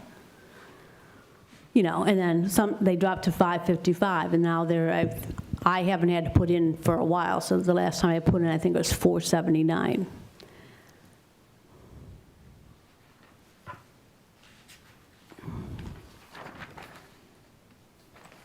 And basically what I'm saying is it's an energy inefficient home with old windows. They're drafty. The dining room and living room are old windows. The third floor are original windows from 1914. I had 4 companies come in 2019, and they said, you can't even replace those windows. They don't even want to take a look at them. And unfortunately, when you take a look at the pictures, you can see the flies, you can see the cracks, you can't even get between the panes. And I'm embarrassed, you know, that it looks like that, but I can't fix those kinds of things. And then I showed a basement window and the picture window in the back of the house. And again, you can see what the basement windows look like. In essence, it's a cold, drafty house. It affects the heating and comfort. In 2018, a carpenter replaced the door to the basement. He couldn't even make it level because of the foundation. So if you take a look, you can see there's cracks around the door, and you can also see how I insulate it during the winter. So that's on slide 3 of the last, page 3 of the last picture, where I put up the pink styrofoam things, and then I hang an old comforter in front of it to try to block the insulation, to act as insulation rather. And the next slide talks about the age of the roofs, the boiler, the hot water tank. With the house roof 29, the porch 16, the garage roof 12, the Buderus boiler 29, the hot water tank 29, public water hookup was in 26 years ago, and the siding is 18.5. The next slide will, as you're going down, because I did them vertically, the next slide would just show you the heat loss and the icicles that grow on this house. And then, welcome to the 1990s kitchen. And it's dark, because it's just got 3 small windows. And it's dark wood, which everybody knows people want white kitchens. And it's costly to replace a kitchen. It has wood countertops, so I said it doesn't have that. The appliances are from 1996, except for the refrigerator and the dishwasher that we replaced. And then, again, there's a summary of the appliances and their age in the colored slide. And that brings us to the kitchen floors, how they're worn and marked. So they would have to be refinished too. And it sits on top of a cistern, so it's extra cold and uninsulated and drafty during the winter with very little natural light. Top of page 5, on the right-hand side, pictures of the 1991 main bath. And you take a look at, in terms of the style of the sink, the faucets, even how the wood is worn from the water and things. There's a picture of the jacuzzi, which doesn't work because the jets don't work. And that was installed in 91, the main bath. The jacuzzi was installed in 2001 or 2. Old tub surround and old doors with aging caulk. And you can't see it, the pictures always don't do it justice when they're so small, but gives you the main idea. The wood is water damaged, it's unfinished countertop perimeter, stained old style sink, and an old chrome and plastic faucet. And you can see in the slide on the left-hand side on page 6, the middle slide, that's a good picture of how you can see how it's weathered, how the water is tops. And then a picture of the vanity. And that brings you to pictures of the hardwood flooring. And you can see there what the style of the floor is, how they've been damaged, how it's 1914 flooring. And there's a close-up of water-damaged hardwoods. I did have somebody come in. He said if you refinish them, they would turn green. I said, nope, I'll deal with the black. That's bad enough. Water-damaged floors. Then we're on page 7. We have a picture of the other bathroom, tile floor, the dirty grout, a 1991 toilet, the broken heater, old-style sink, and you can take a look at the grout. I tried cleaning that. Different cleaners, that didn't work. Probably got about 3-4 minutes, just so you know. Thanks, appreciate that. Yes. You know, I'm probably an oddball, but I live in a house built in 1902. I love my old windows. I would never replace them. I love your house. It's gorgeous. I have a 20 by 30 foot barn. I would die for your barn. How is that barn? Because that looks quite nice. Is it concrete Well- floor or what? And then there's a little building right next to it. What is that? The garage? Is that the garage? Okay, I didn't see a garage on the, Yeah. on the grid here, so. To me, the biggest thing would be the size. I wonder if the town couldn't come in and remeasure. Because if you're 400 square feet less than what they show. I don't think the town- I had Allstate do it. Well, I said- think. I just checked, we have it at The town needs to- 2052. They verify. don't go inside, Yeah. they measure the outside. Okay, so wait a second, Chris, you said you have a... Yeah, I just looked at the current tax roll has it at 2052. Okay. All right, it's been Well, changed. it's changed to 2052. No, it's been So we changed. can then. accept that. So that's Yeah. good. Oh, That's then good. fine. I see Yeah, I great. see hope. Well, But I that would love be your good, house. because Mr. Kuhn, when he made the recommendation for the price of $211, I believe what Mr. Kuhn used was some square footage of 2232, and then he multiplied it by $99, arrived at a value of $220, then he subtracted $9,500 for the boiler. Well, if you take 2,052 and multiply it by 99, you're not going to get what he got. So garage have concrete, or does the barn have concrete floor, any finished Yep. area or anything? Or it's all dirt and no Dirt and finished wood, area? yep. Okay, thank you. So anyway, because I said I know we're running short, but you can take a look and see what the bathroom looks like too, and the damage there. And the first floor shower, how it looks, and the grout and the dirtiness of it. I tried cleaning that with various cleaners. I wasn't successful with that. Again, the plastic faucets. And then I showed several pictures of damaged hardwood floors in the guest bedroom, another bedroom, the dining room, the living room. The hallway, brought you a picture, brought you carpeting so you can see up close what it looks like. And just like a lot of people, you have deer damaged bushes, I said, herds of 14. I showed pictures to the exterior, steps to the house, the riding porch, and you can see how it is falling apart. And then pictures of the barn. You had a question about the barn on page 11. So you got cracked walls, you've got blocks missing, it's deteriorating. The south side of the barn, same thing there. You have cracks and holes in it. There's no doors on the east side of the barn. You can see we're missing, I guess, mortar you would call it. The damaged door on the back side, which would be the south side. And then there's pictures of the interior and what it looks like all the way through. And if you take a look on page 13, we did do some They're work gonna on need the... time to make a decision. They got to have some time for that before the next appointment. Okay. Got 3 properties to do, and we got an appointment coming in. Well, as long as you take a look at it, and then I will, We'll in terms of that. We will. And page 15, I will point this out, location, location, location. And there's pictures of what the neighbors look like, and their falling down barn, and their houses. And on the last page, on the last 3 slides, I put a summary of mechanic's age, the replacement cost. I had people come in to give me estimates, the house and barn improvements, and they're all listed there. And that costs more than $100,000 to do this. So based upon all of this, and there was more to talk about, I would say the market value of this house is $166,212. I mean, I just did the comparables and got 81 times, 81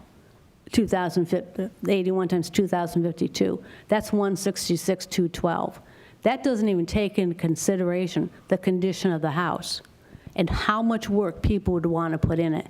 And from living in this community in New York State, people want to buy houses that are ready to be moved into. They don't want to have to come in and do that amount of work.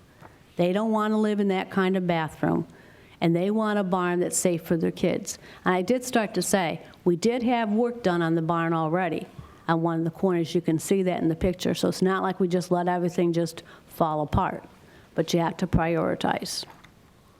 Very good.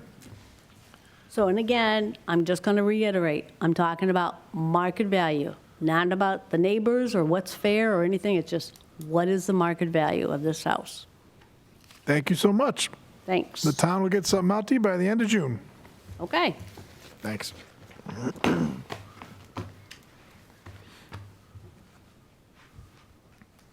And again, if Mr. Kuhn used 2,052 and multiplied it by 99 and subtracted the 9,500 for half of the boiler, it'd come down to 193, but he didn't. That was the hearing officer for small claims. That's who that was. I didn't know who that was. He was the Gotcha. hearing officer, so I Yes. said, that would have brought it down to 193. And that would have been a lot more equitable even a year ago. Sure. That's a big difference in square footage. Right. Yeah, definitely. You know, which I had to pay for the school, and I had to pay the town and county on Right. that, instead Right. of him making me a correct adjustment. Yep. So I thank you for your time, and Thank good you. luck with everything else. All right. Thank you. Enjoy your evening. That's it for us, I think.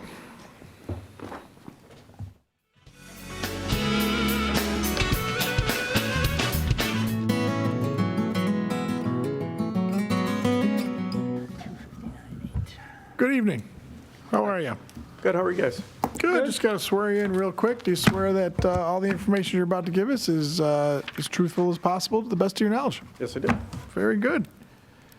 You're at, where are you? 79 Angean Drive? Yep, the yellow one there. And looking to go over about assessment of 238 down to 178. Yeah. 178.8 to be exact. Okay. What do you got for us? Well, I've been looking at, there's one ranch down the street that's just about like mine. 5-6 years ago, he put an addition on, brought the square footage up to about the same, so it's 3-bedroom, 2-bath. His assessment's only 205. He's got a little better piece of property because it's end of the circle. And then 2 houses on the street sold this year. One's a ranch like mine without the extra bathroom, and that's assessed for 193.3. That's 100 Angean Drive, it's across the street and 2 over. And that's 300 square feet smaller than yours? It is 1304, yes, 300 square feet. Okay. And then at 119, which is That's a colonial. the colonial next door to that other ranch I was talking to you at the end of the circle, sold last year for 220, and he's got 1,900 square feet and 1.5 baths. So it doesn't seem like I should be so much higher than these guys. He's got a lot more square footage, a little nicer piece of grass because of the end of the circle. It just seems like mine's a little bit out of whack. And I also have, if you look at the pictures, my kitchen hasn't been touched since the house was original. And I gave you some pictures. Basically, the floor is wearing out, and I got to put a whole new subfloor in because it has worn out. The cupboards are still sanded plywood that they used back then. I got one piece of Formica countertop, and they got a little piece of wood next to another one. The counter on the other side, there's not a picture, but it's just wood. So the whole thing has to come out. There's a little bit of mold in the corner of the roof ceiling there. So basically, I'm figuring $60,000 to $1,000 is what I've been hearing from some of my friends who've done kitchen jobs. So I really can't sell it for the same price as somebody who's ready to go with a nice, I mean, it's beat up kitchen. It's old, and it's not going to sell for those prices. So besides, you know, a little out of whack from the other neighbors, and I don't know what their kitchens look like, but, you know, square footage and property size-wise, you get me higher, and then I know I got to put that work into it before I could ever see that kind of money. So you do have a sale at 100 Angean, but I don't see a sale price? You know, I'm guessing that you left the assessment at 193. I'm guessing it was a tax thing for, we did this for my father, my mother-in-law, where they take over the house if they, and they put it down, my wife said they put it down for a dollar sale to transfer the ownership so that she can stay in the house, but if she goes in a nursing home, she gets to sell it, whatever. So I'm assuming that's what they did. He's about my age, he's retired. So I'm thinking he probably did the same thing, that's why there wasn't a sale price. But the assessment was still, you know, it's still at the same, under 200,000. I figure, you know, I mean, just because the sale's $1, you don't, or, you know, or low or whatever, you don't change the assessment, right? Right. Yep, correct. So anyways, those are the three that I found. There's not a lot of ranches going for sale in Penfield altogether, you know, that are still in the Webster School District. It's really tough to see that, and I know that, you know, there's prices sky high around, but they're just not selling. Everybody knows that if you live in one of these houses, it's because you're in the school district and you're not moving. And the people that are buying those houses are either displacing people that are going to, you know, have died or moved out and left the state. People like us who are staying, we're not going to see these prices, you know. It'll come around, but it'll take a while. But anyways, it seems like you got me, you know, up higher than the others, and then I'm stuck with the kitchen. And Okay, very good. We'll go over everything. Okay. Get a number to them, and they'll get a letter out to you by end of June. Okay, cool. Thanks so much. Thank you very much. Appreciate it. Thanks for seeing me early. Not much longer. I got my son in the car. We're on our way to the meeting. But if you guys are sort of scouts, figured. come on to the meeting. I've been to them. Makes impression. Yeah. We're at Lincoln Hill. Yeah. All right. Good. Anyways, have a good night, guys. Thank you so much. Is that a one car? We can sign off. Thank you.